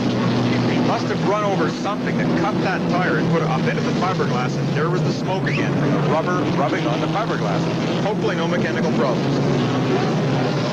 What a frustrating point right here to have to sit. You see the field going by and you think, no, just 2 or 3 seconds earlier I could beat that car. I'd be around the track chasing the back of the field. I've got a replay just showing what happens here. Going down the front straight, Doc Bundy suddenly lights up the tire and it begins to smoke. Well, we thought, frankly, it was more serious than that. That looks almost like a turbocharger problem, but it apparently took body work and rubber. Doc Bundy is back out, but he is a lap down. Well, that's good. This car, as we said, it's really a very great disappointment today, because quite frankly, I thought it would probably be on the pole. This is a track very much to Cyril Vandiver's like. Spectacular, flamboyant driver. He loves to throw a car around and use a lot of power. And Lime Rock will reward you if you do it properly. But for some reason, none of us really have fun. The Corvette just hasn't performed well here. Qualified 10th. Just hasn't been in contention today at all, and it certainly doesn't give any indication of So the field comes back down. The pace car has moved on to pit lane, and the green flag is back out. We're racing once again at Lime Rock. Quickly, Al Holbert jumps out into a lead, being chased by the Jaguar of Chip Robinson, Drake Olson of Porsche, and Paulo Varilla in another Porsche 962. So the field is closed up. There is your leader, Al Holbert. Well, that was Bryce Cobb in the Dyson Porsche. He certainly didn't waste any time at all passing the Bayside car on the front straight. A little bit of smoke out of Al's car there. That's something strange. Hopefully that's anything serious. Just a couple of puffs. No, it looks fine. The Belgian flame out the exhaust in no way means there's an engine problem. What happens when the turbocharger starts spinning so quickly that they pump raw fuel right through the motor? You can't use all the gas that's available, and this fuel actually gets into the exhaust pipe. It's just a temperature thing. It looks spectacular. It looks frightening at some point, but not at all dangerous to the car. The extra frame of white around the windshield of Al Holbert's Porsche. They evidently expected bright sunshine here. It gives him the extra shade. You can see clearly in the glare here at Lime Rock. Now Ron Kendrick is standing by in Al Holbert's pits. What's the story, Ron? Kevin, the cars are running very well. What are they telling you about the 2 cars? Well, so far the guys are real happy with the chassis, and tires are going good, so we hope to go to the end with both cars and finish just about where we're at now. It's rather warm down here. What are they telling you about track conditions? The track's not so bad, but the drivers are quite hot. They both wanted drinks, and we're running the whole session with one car, or one driver per car, so it's a tough session for the drivers. Okay, cars currently running, both of them running at the top. There is your leader, Al Holbert, Kevin Doran, whom you just talked to. In his first year as crew chief for Holbert Racing, a high-pressure job that must be. It sure is, and this brings up an interesting point. A number of the cars in the race, like the Dyson car, for example, are using two drivers, and yet here, Al Holbert and Derek Bell are both driving sole races. They have no relief. It doesn't matter how hot or how uncomfortable they are, they have to just stick it out. Once again, a little puff of tire smoke there from the left rear of Al Holbert's car on the lead. Just driving so smoothly. What a master. Really beautiful to watch. Bryce Cobb following in the Dyson Racing Porsche, presently shown in third place. Shadows beginning to grow long here at Lime Rock, Connecticut. We're live on ESPN, and we'll be back with more coverage of the Lime Rock Camel Grand Prix after these words.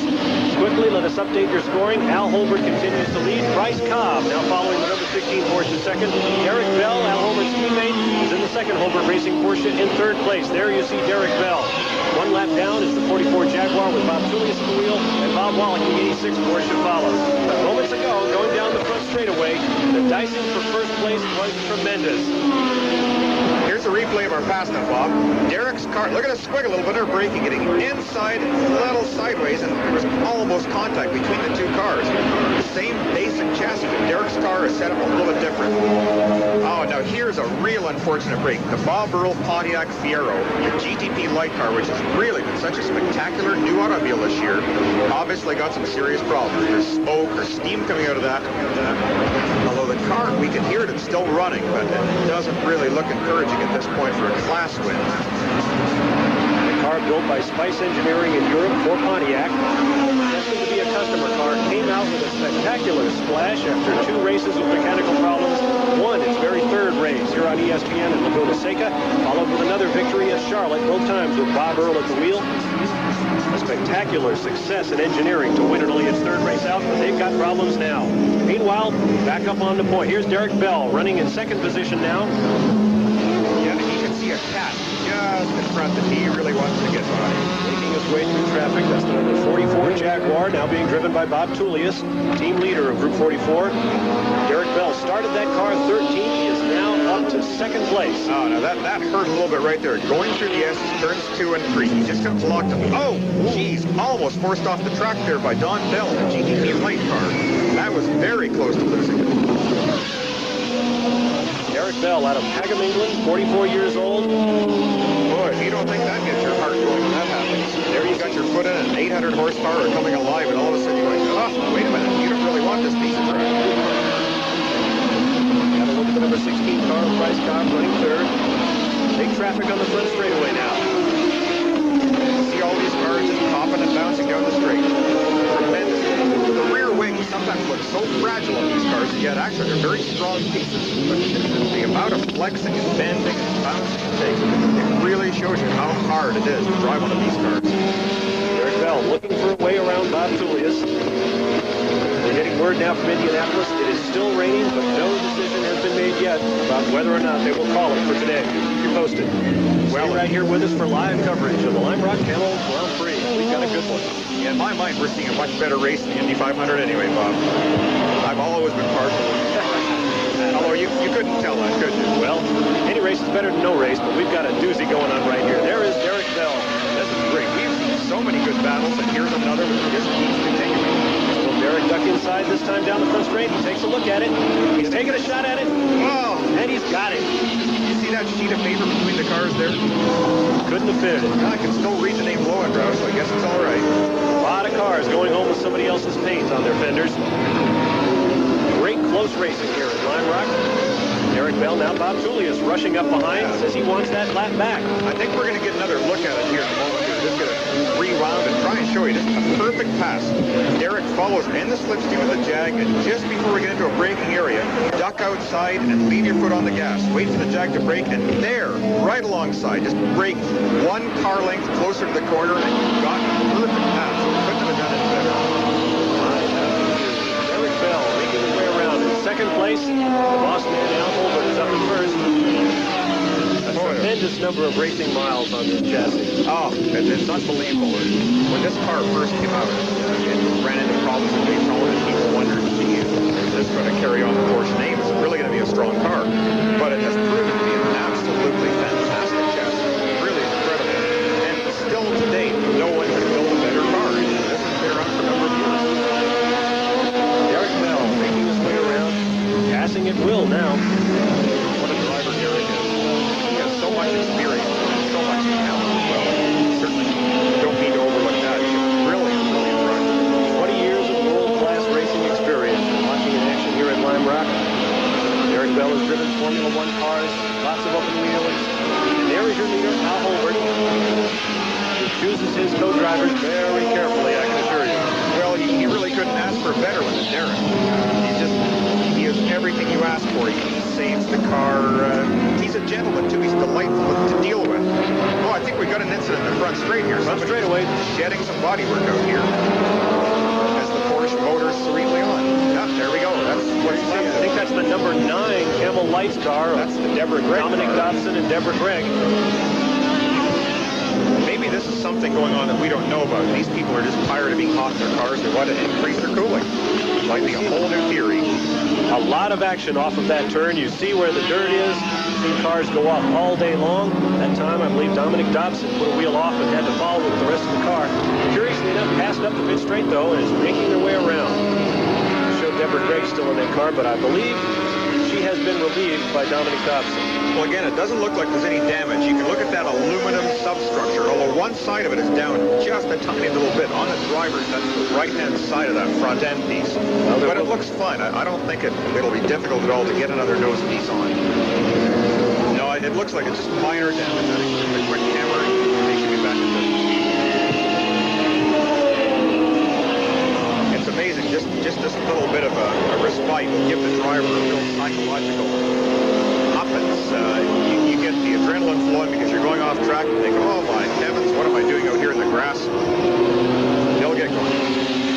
And as we watch the Greg Dobson Porsche Amiga making its way on the pit road, everybody's enjoying themselves here at Lime Rock. Stay with us. We'll be right back.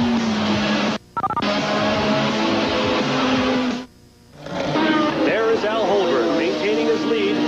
27 now out of 96 laps after taking over from the Dyson Racing Porsche of Drake Olson.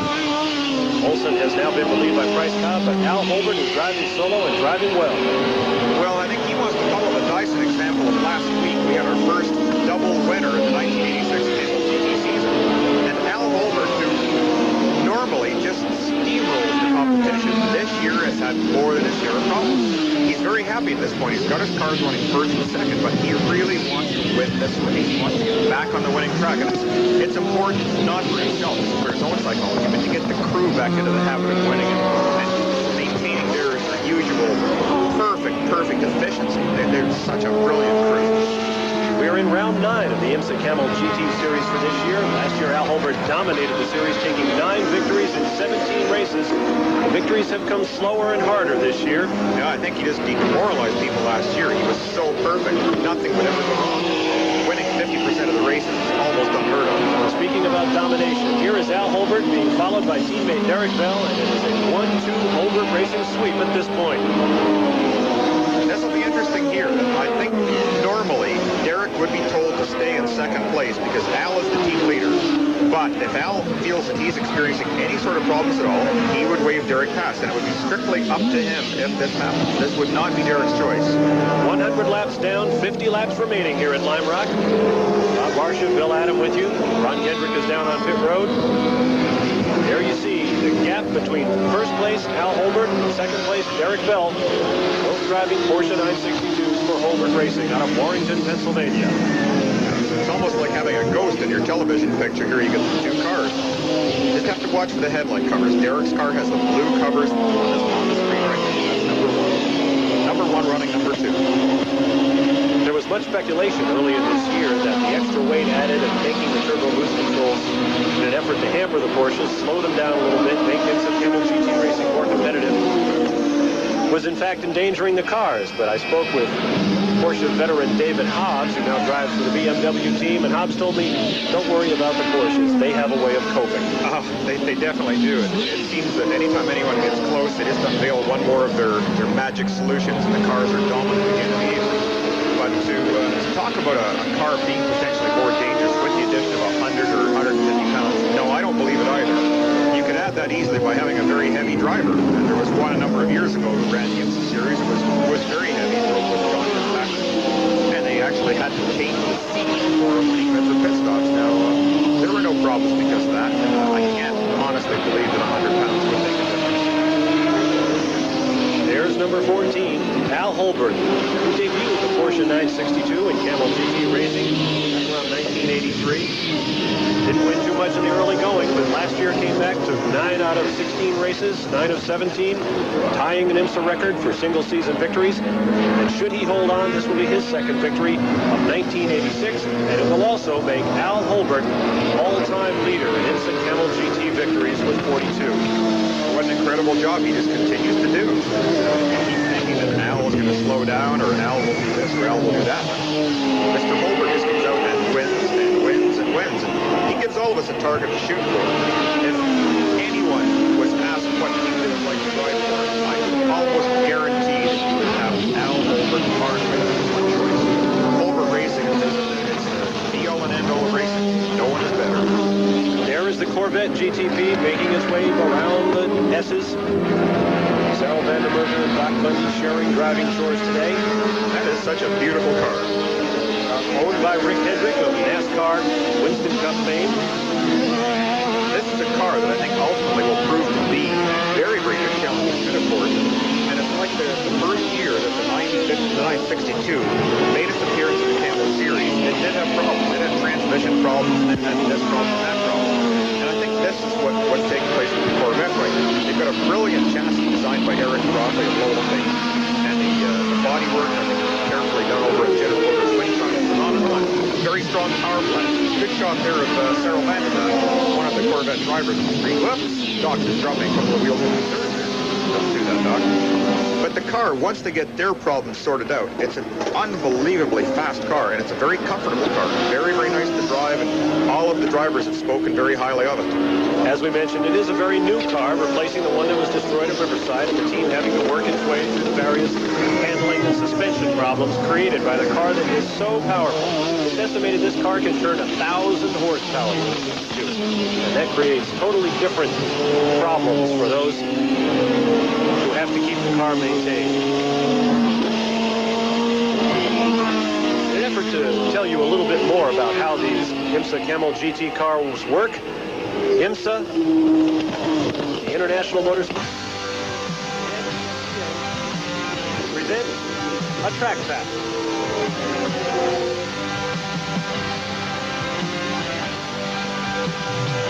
The Lime Rock Racetrack has a peculiar and dangerous part of the track in a rising turn 4. The race cars like this GTP Porsche actually crest this rise at a speed approaching 140 miles per hour, and because the very abrupt change actually have a tendency to take off. These wings are now designed to keep the front ends of the cars firmly planted on the ground as they crest this rise, hopefully making for a much, much safer race. Well, I can promise you the rest of us are a little bit more interested in what's going on here. We've got a lot of great racing to come at Lime Rock, and we'll be back right after this. Lime Rock, where during our commercial message, Derek Bell running in second place, the leader Al Holbert stopped in the pits, and we have word that there are electronic troubles with that Porsche 962. There you see Bryce Cobb in the Dyson Porsche number 16, who is now up into second place by our calculations. Derek Bell about a lap and a half down to the leader. There you see Bell motoring around this Lime Rock 1.5-mile course. He is approximately a lap and a half down to the leader, Al Holbert. Well, I'm not sure how much time he is behind the Bryce Cobb team, but you're certainly going to see a display, a real show of performance here. This is putting Derek in just a perfect position for the fans, because he knows he's behind time he knows what he has to do. He's an experienced driver with a wonderful car behind him. He can do it. You'll see him biding his time here. Doesn't want to try one of those dangerous passes into this corner, but certainly getting a run. He may try a pass along this straight. Yes, he is. He's going to try and get inside. Not enough steam. Just can't quite do it. Tuck behind. See if we can do it. Ron, I think you got a story in that number 1 car. The car had been backfiring the last couple of laps around the course, and the car is now backfiring again. They had changed the ignition box when they made the quick pit stop. They thought that was going to cure the problem, but listening to him go down the front straightaway doesn't sound like it worked. Okay, we're getting reports that Derek Bell has been calling for a new ignition box for about the last 3/4 of an hour. He apparently has got one now, but it doesn't seem to be solving his problem. We'll have to keep an eye on that. Still, he's making his way through this field in great shape. Well, you almost saw the makings of a disaster right there. The last corner, the downhill right-hander, very, very fast, leading onto the start-finish straight. Derek dropped left rear wheel right off the track, and it really slammed that car. You can see it just took a violent jolt there. It very easily put the car sideways across the track. Here we are. This is the spot right where it happened last lap. Just the exit of that corner. Up, little wiggle there, but at least he kept the car on the pavement. No problems that time. Derek Bell with some clear track in front of him. He tries to make his way back up into the top 3 positions. Al Holbert continues to lead. Bryce Cobb now showing 2nd place. There you see Derek Bell making his way through the wide S's. Sharp left-hand turn. Up into the zigzag. Whoa, a little jerk of the rear end there. Perhaps getting too much power in when he wasn't expecting it. Well, he's breaking his rhythm right now. That's something that's very difficult to do. Oh, look at this. Just, frustrating. I can hear him talking about that one in his sleep. Just trying to get out of that rhythm. You've established a very set pattern of running hard, but now all of a sudden you've got to try and run even harder. You're going in a little deeper to the corner. You try and get on the gas a little bit sooner. Look at this. Spectacular. He is right on the edge of traction. He's using everything that car will give him. Incredible performance. There is Derek Bell using all of the racetrack here at Lime Rock, trying to make up for time lost to an ignition problem. Having that number 1 Daytona 24 Hours winner. Well, he's putting on a show for the fans right now. This is beautiful to watch. This is what the people come for. See real world-class talent. Using a car like this. There's 800 horsepower. See the car. Whoa. You saw the car get light coming over the riser. That's the first car I've seen do that today. What it means is he's carrying a tremendous amount of speed into that corner, and the drivers, 201, have decided they have to just back off that last little bit. Look at this. What a show. Derek is really doing incredible things out there with this car. As the car goes by, you can hear it misfire. I think we'll have a replay of that. Now, we've heard that this has been going on all weekend. Now, look at this. The front wheels are right off the ground. 140 miles an hour on his rear wheels only. You don't want to do the wheelie at that point, Derek. I mentioned during qualifying, cars were coming over there regularly with front wheels in the air, 3 wheels in the air, even all 4 wheels in the air. Most of them seem to have gotten that under control, but Derek Bell is showing us that you can still push your car to the very limit and go airborne. Word from the pits now is that there was a wire harness in the ignition system that was causing problems with the ignition box moving about, giving Derek Bell fits. I hope he's got it securely tied down now, because Derek Bell is absolutely motoring around Lime Rock. Well, he's putting on a show. This is something it's important for me as a driver. I don't have to sit back and criticize and say, oh, geez, he made a mistake and he's not going very well. But I love to watch a performance like this. This is just beautiful. Really a world-class athlete doing his best. There is your Camel Lights leader, David Loring, once again with a windshield firmly in place. See Derek Bell absolutely waxing David Loring in that Camel Lights car. There is no time for dawdling around now. We're getting into the waning laps here at Lime Rock. 150 laps. Challenge for Camel GT cars. David Loring making his way around. Still on top of Camel Lights. You see some of the debris from that windshield change flapping in the breeze as he roars down the front straightaway. That's a Mazda GTP machine, Mazda-powered car. Once again, again in DS's. Mazda Power has dominated this class for a number of years using their unique Wankel engine, a 2-rotary engine. We understand that there is a 3-rotary engine coming. Insert up at the law this year. Certainly be seen on Camel GT tracks before too long. Extra power for the Camel GT from the Mazda engine builders. Driving with Peter Honecker today, longtime IMSA campaigner, is once again Derek Bell. Look at this car, still bouncing down the straight. It's taking a hammering. This has got to get to Derek because he's run at such a hard pace for so long. It's got to start physically wearing him down. Now, he is in extremely good shape. He plays a great deal of tennis. He runs regularly, and he eats very, very carefully. He only eats... Oh, no, he hit them. Oh, geez. Now, that is the Whitney Gant Bob Lovenberg Buick Hawk. You saw Derek Bell get underneath, and there was severe contact. There was a real shower there, I think, when the two wheels made contact. Now, hopefully, this isn't going to be bad. I don't know what happened there, whether... I can't even tell who's in the car. Oh, jeez. Now, Ken Madron originally listed in that car. Bob Lovenberg, we understand, has stepped in. He just got a real welcome there from Derek Bell. It appears that the impact has been right on top of the wheel itself, so the sparks definitely would have been from the wheel. Hopefully from the central hub, which is steel, rather than the wheel itself, which is aluminum or a magnesium alloy. But spectacular. Derek charging through the field there. We're going to have a replay. Now let's just see what happened here. Entering a very tight left-hand corner, Derek dives to the inside, tries to get underneath. Oh, and there we got it. It looked like the bracing underneath the nose was the piece that made contact with the pavement. The wheel itself was not touched, and that's good news. It means there's no problems with the car itself. Now here's the 46 car. There's apparently a problem with the Full County Racing Buick Hawk. Making his way into the pits, saw that Derek Bell actually rammed the nose of the Porsche underneath the left rear of the Buick. And it seemed to me as though Derek Bell's car took the worst of it. And Buick is on pit road. We're back out to Derek Bell. There you see him. I see some damage to that right front nose. Yeah, he's heading down the straight, but the nose itself doesn't seem to be flexing. You can watch it as it's coming towards you, and it's maintaining a constant distance. See that the left and right corners are both the same distance off. Let's go to Ron. He's down in the 46 pit right now. Ron? Well, it appears that most of the damage to the car was on the opposite side from where we can see from pit road. They're doing work on the left-hand side of the car. We notice a small crack across the nose piece. The right-hand side of the car just doesn't look that bad, but they continue to work on it to get him back into the race. All right, thank you, Ron. Just getting a quick windshield clean there. That's something that'll be greatly appreciated. The sun's starting to sink lower and lower in the sky. Visibility will be going down. We're working lap number 117, 118 of a scheduled 150. Lots more racing still to come here at Lime Rock, and we'll be right back. Back live at Lime Rock, where Derek Bell's continuing in 5th place, but he's losing more pieces off the right front of the car after that brush with the Bob Lovenberg Buick. Have to monitor his position. And there you see Derek Bell, more damage to that right front.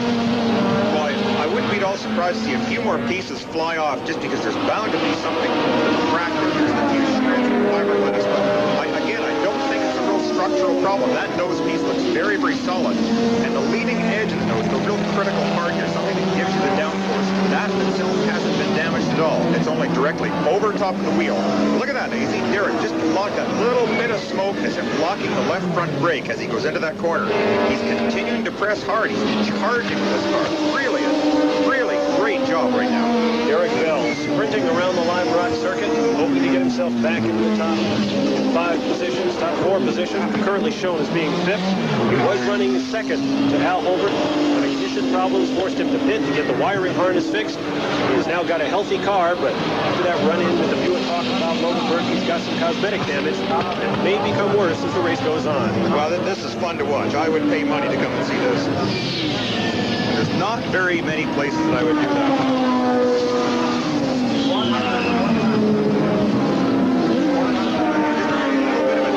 Back in there as Derek Bell fights the slow and brown Porsche around the Lime Rock circuit.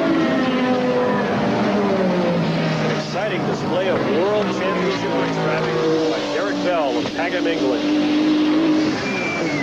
You see the sun beginning to shine as rubber builds up on the racetrack in the far corners. Starting to get some glare. That's got to be acting on these drivers as well. You can watch when Derek is under braking. He is right on the edge of the track. And that means he's not leaving any margin of safety. If the car does decide to pull one way or the other, it's could be absolutely disastrous for him. But he is on that edge. He's just pushing as hard as he can, staying right on it, doing all the braking, cutting in the apex, so he's got all of the track to use up. Getting a tremendous backfire as Derek Bell drove by our announced position here at the start-finish line. We're told that there is no problem. He's making his way along. Now here is your leader, Al Holbert, diving down into Big Bend, turn 1 at the end of the front straight here at Lime Rock. Lots of traffic out here. Al has driven really amazing. Again, he's almost so smooth that he goes unnoticed. You don't think someone is going to put them when they're that smooth. These glasses. Derek, you see by example, he's pushing harder, but the back of the car has little slides, locks up the brakes a little bit down in the corner. He's really driving very hard. Al is just almost speeding the car in the corners. He's talking. Al Holbert blowing by traffic, averaging just over 97 miles an hour, as you see. Whoa! Well, once again, that's the 01 Campbell Lights car. Don Bell, Jeff Klein entry. Well, I guess he enjoyed it so much before when he got some pressure in there that he decided he wanted to do it again. Now that he's driving over the nose piece of his car, that just won't work. Here is something. Look at that. The right front wheel is actually on top of the fiberglass. If this doesn't wear through in a heck of a hurry, he's going to struggle to know. You see it starting to break up. I hope it does break up because he's going to find that the car just will not turn left very well. Jeff Klein of Buick Argo has had a rough time today with body work on that car. Racing line, be careful to let traffic by, but this is going to get worse. Now the debris is in the middle of the track. Hopefully that slid off to the outside. We got the Corvette back in the pits here. There is a piece of debris off Jeff Klein's Mazda Argo Racer, Buick Argo Racer that is. He has still got a piece holding up his right front wheel, however. I'm amazed he can stand that car. Well, it's very difficult at this point because he's obviously only got half of that rubber working in the front end, and he really has to be careful. If he tries to go too quickly, the car will push, just like if you drive your car on snow or ice. He doesn't want to turn it on. That could put him smack in the way of oncoming traffic. Spectacular sight here. I think he's going to be getting a ticket for air pollution. Beautiful. Now on pit road, and finally the last of bodywork breaks away. Pick that up. That was very charitable to bring it in with him. We'll have the opportunity to get a new nose piece put on that car. By my rough calculations, that'll be their third of the day. Yeah, it reminds me of a race we had years ago with the Jaguar team up in Charlotte where we went through 4 nose pieces. Victory on this car already this year. Don Bell drove it to a win in the first all Camel Lights race held in Miami, Florida early this year. And there is your leader, Al Holbert. Continues just to roll along here, just so smooth, so fast. Look at that car, not a mark on it, but notice on the front end, you're seeing a fair bit of black. Now that's oil that's coming from the competitors as he's coming up the pass for a lap. And what you don't see is that the oil that goes on the windshield. Now, with the sun getting low, look at the glare, even off that pavement right there, where you can imagine what the driver is seeing with all this. Oh, now there, I just saw the Holbert car pass the RC car. Here, there's something wrong, and I think they might be wise to try and change a couple of tires. That's Don Bell sitting in the tires. Don Bell is in the car. He has got problems. You see him shaking his head. It's going to be a while before he gets back on the track, but we'll be back. Al Holbert remains your leader at Lime Rock. At Lime Rock Park in Connecticut, where you see the number 16 Dyson Racing Porsche, Bryce Cobb at the wheel, presently showing in 6th position in this 150-lap Camel GT race. Bryce Cobb out of Dallas, Texas, came late to the Dyson Racing team. The first time he got in this car, he said he had personal problems about whether he could even handle it. He thought, do I know how to do this? This is more car than I have ever driven before. He said, Rob Dyson and co-driver Drake Olson said, don't worry, Bryce, you can do it. And in fact, he did. Co-driving to a victory in a street race in Columbus, Ohio late last year. And then Cobb has picked up 4 victories in 3rd place in Camel GT competition. Race drivers on the series. It was nice that Bryce had his baby girl victory under the sink of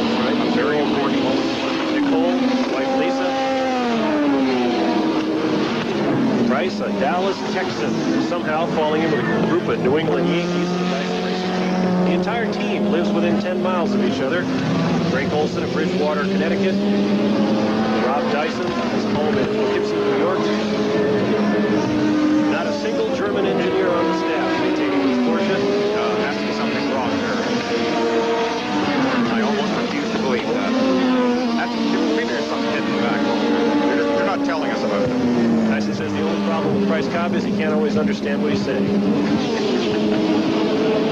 There you see him maintaining second place. Behind Al Holbert, your leader. Third place right now, Bob Wallach, number 86 Bridgestone Porsche. Derek Bell has moved up to fourth position. And Bob Julius in the 44 Jaguar is showing fifth. Once again, down the long, shimmering front straightaway here in Lime Rock. Well, it's a good grid today. The Jaguars. Now this doesn't... Jaguar looks like it's taken a beating in the front end there. You know, I think what this is, Bob, is that these headlight covers, because they're so thin, they can deform at very high speed. And when it sits in the pits, everything looks very smooth and flush. But the faster you go, the more they deform. This is twin pressure, actually forcing them in. Here, the Jaguars had a less than successful season, no victories thus far. High hopes for that 12-cylinder screamer.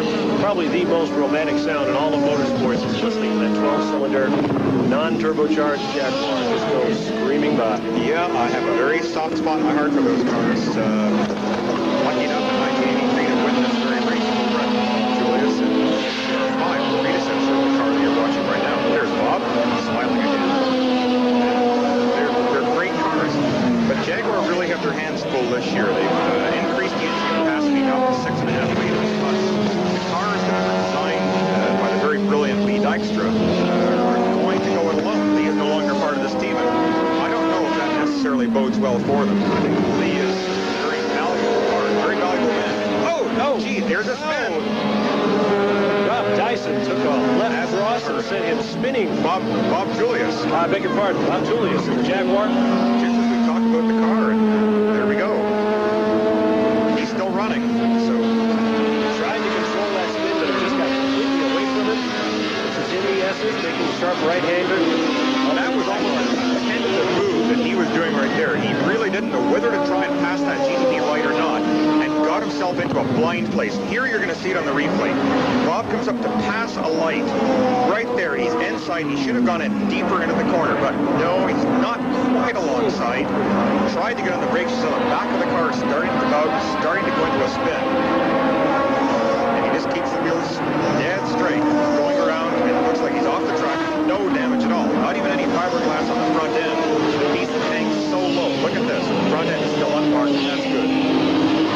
The aerodynamics are just fine in the car. Old SCCA runner, 47 years of age, the leader of the Group 44 Jaguar effort. That will drop him probably another position down. As you see, I believe that's the leader, Al Holbert. No, it sounds like the Derek Bell car. Yeah, getting a lot of popping and banging out here. Get another look at it. In which case, the 44 Jaguar would have been put a lap down by the fourth place Porsche of Derek Bell. The car is beginning to string out. Show two cars on the lead lap at this point. The 14 Porsche of Al Holbert and the 16 Porsche of Price Cobb. We're winding down. The shadows grow long here at Lime Rock. Just a dozen or so laps left here at Lime Rock Camel Grand Prix. We'll have the finish when we come back. Back in Lime Rock, Bob Barsha, Bill Adam, I remember you, and Ron Kendrick with you here at Lime Rock Camel Grand Prix. Hope you're enjoying your Memorial Day weekend. There is your leader, Al Holbert, out of Warrington, Pennsylvania. Took the lead after 66 laps from Drake Olson, and since then has put on an absolutely workmanlike show of distance driving. Well, he's been perfect. Not a wheel wrong. We haven't seen Al even get that car out of shape today. No sideways motion, no pushing off the track. Not even picking up any dust. Sort of a boring item. This goes out and wins $20,000. Workmanlike like is what he is. In addition to being a champion race driver, he is also the director of Porsche Motorsport North America, in charge of developing all of Porsche's motorsports activities here in the United States. A lot of new cars to race in new series coming out for Porsche under Al Holbert's guidance. He even does some test driving for them. And he also owns a Porsche Audi dealership in Warrington, Pennsylvania. Yeah, he's quite a remarkable guy. He's come from a real racing background, too. First started quality racing in Motorsport Canada. Bob Holbert, his father come there. And then it was only a short time later I watched Bob Holbert roll a Porsche up into the wall. Walked out, no cuts, scrapes, bruises, or anything. And I think that's where I learned to fall in love with the current GTP format. Remarkably safe cars, very fast, very spectacular, very safe. In fact, Al's father, Bob, now works in his pit crew. Al says he's about the best pit strategist that he's ever come across, so always with the family, don't have to pay much, why not hire him on? That's handy. Al Holbert putting on a great demonstration today. The feeling of the crowd has been with the Dyson Porsche all day long, but right now they know they're seeing some tremendous race driving from this man, Al Holbert. The shadows are getting longer here, and I'm sure the face of the competitor. One of the surprising elements in this race thus far has been the fact that Al Holbert and Derek Bell and a number of the other competitors block Al Holbert's lap to see what he's turning this late in the race. So few of the competitors have made more than one pit stop. Frankly, I find that kind of amazing. The reputation these cars have for the tires. Well, part of that reason, the cars will get a little bit better fuel economy here because of the nature of the track. There are no real long straights here where you're running with your foot flat on the floor for an extended period of time. The straight view of the corner is such that you're almost modulating the throttle. You're not flat on the floor, and you're just kind of feeling your way around the track, pushing down very gently. And this, of course, all translates into increased mileage. That's a great deal of it. The other thing is the cool air. We are experiencing very, very nice weather today for this race. Look at this, another perfect pass. Dangerous place to pass, he just makes it look so easy. Coming down to the start-finish line, we'll click our stopwatch, 52.3 seconds. Running a fairly solid 105.3 miles an hour. Really amazing. I don't think he's varied very much off that pace today. Al Holbert with about a half-lap lead on this 1.5-mile Lime Rock circuit. Bryce Cobb, Dyson Racing Porsche, who themselves have had a great run today. Drake Olson took the pace out furiously to start. Very, very hard. Oh, whoa, that's somebody here. Let's see the two pistons. That looks like John Morton from the CFG car. Looks like John Morton out of California. Wears a white helmet with his name stencil on the side. Bryce Cobb in the second-place car. I started to say they've had a wonderful drive. Oh, another little hit with a Jaguar. Bryce Cobb and Bob Julius getting together, and there's Derek Bell. Can I get by here? Bell being shown officially in fourth place, but his last place was higher than that. And separated those two. A bit of traffic there. So they race back to Bryce Cobb. There's Derek Bell. Well, Derek has really put on a show today, and almost been the recipient of a very bad bump. I think we're going to get a replay of this here. We'll just get an idea of what happened. Okay, here's number 16, Bryce Cobb driving. Is coming up, is trying to go around the outside of the Jag, and in fact, it looks like it was actually Bryce's fault. Bob was on the inside of the track and didn't vary his line at all. Right, see that? Kind of leaned on him a little bit. Just, that's exactly what happened. No damage. The cars both continue. The Jaguar did make an exploratory stop, but it's okay. And so Bryce Cobb continues his merry way with Derek Bell breathing down his neck here at Lime Rock. We'll be back with the checkered flag right after these words. Holbert continues to lead the Lime Rock Camel Grand Prix here at Lime Rock Park in Connecticut. There you see him making his way past the VFG car, number 68. Al Holbert has just put on a masterful performance here at Lime Rock. Rock today, delighting a crowd of some 60,000 fans who have watched him take over this race. We have had but 2 leaders. Local favorite Drake Olson early. You see we have 5 laps remaining. Then on lap 66, Al Holbert took over the lead and has never relinquished it. Has gradually stretched his lead despite a caution flag that runs the field. Al Holbert is on his way to his second victory of 1986. Well, this is rather nice. I'm quite pleased for Alan. Generally, you hope for the underdog, but he almost is in the position of being an underdog this year. There's not so much trouble with the car. Pieces of programs are not at all characteristic of either Porsche or the Holbert Racing organization. He has driven with his usual brilliance. Just haven't worked for him. So today, to get a strong finish like this, and with another car coming back to have an equally strong finish, it's really remarkable. On the line today, in addition to prize money, is an award presented by the Norelco people for the outstanding driver performance of the day, as voted upon by the press. Bill Adam, who is your pick for most valuable driver of the day? Well, since I'm not out there, I have to pick someone else, and I'm going to go to Derek Bell. He is so impressed with that man's abilities. He puts on a performance that I enjoy, that I can really appreciate. I think I'll second that. I think Derek Bell will put on a performance that everyone can appreciate today. Al Holbert's co-driver Bell brought his car from 13th on the grid to 3rd place at present. Right now, Al Holbert, number 14 Porsche 962, is the man everyone is chasing. Just continue to run like the proverbial train. Giving these cars a wide berth. Alan knows his position. He's kept totally in touch with what's going on through the radio with his crew chief and probably his father too. All right, son, this is what you have to do. And he wants to keep it going, not really backing off too much because he doesn't have that comfortable a lead. And what's even more harmful is quite often when you do get off the pace you're running, you tend to relax too much. You really lose valuable concentration. Then it gets dangerous. There's a lot of races lost on the last lap. Last corner, last lap. Al will not let this happen. Will continue to run, just reducing his pace very slightly and passing cars with a great deal of safety. As Al Holbert makes his way down to the start-finish line, there will be 2 laps to go. You can see the Jaguar at this point, Bob, is just staying right with him, and in fact, the Jaguar slows back up. That gives you an idea of just what Alan's doing.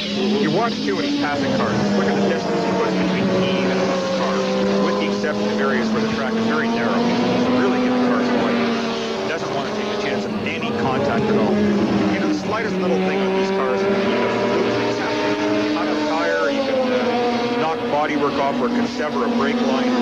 Anything can happen. You want to avoid any possible action like that. There is Bob Tullius in the Group 44 Jaguar. The uphill right-hander and on the short back straight, the no-name straightaway, as they call it here at Lime Rock. The generic straight. A handful of outstanding drivers we've seen here today. A double handful. I'll find someone that they can take the straightaway after before too long. The Bob Marcia straight. That sounds good. If nominated, I will not run. I think Drake Olson probably put his name on it another couple of years of driving here on the Camel GT circuit. Certainly here's a man with a claim to it, Al Holbert, who has mastered just about every racetrack in America with the Camel GT visits. What a record his team has. Just 1 lap to go. Al Holbert will break the career record for Camel GT victories. Look at how careful he's being right here. All right, fellas, I'm behind you. Don't do anything to hurt me. Like out there waving the blue flag, that's warning the competitors that there's a faster car approaching and they need to move over and out of the way. Checkered flag is out. Al Holbert making his way down onto the front straight. Checkers is up. Al Holbert has won the Lime Rock Camel Grand Prix. What an outstanding day for them. Absolutely perfect. Making his way around on his lap of honor, Al Holbert out of Warrington, Pennsylvania, has won his second race of 1986. Drake Olson crossed the finish line there in second place. I'm sorry, Bryce Cobb. Drake Olson crossed it in the pits, and Bryce Cobb put the car across the finish line. difficult sometimes to keep track of who is driving the car at any moment. That now makes it 6 wins in 8 races on the 1980 IMSA Camel GT circuit for Porsche cars. Once again, they're on their way to a great, great year. And as the field slows down, you see Pete Halsmer in the 07 Ford following Al Holbert around the track. As Al Holbert makes his way to victory lane, Ron Kendrick will be standing by with the crew in order to get a few words from our new champion.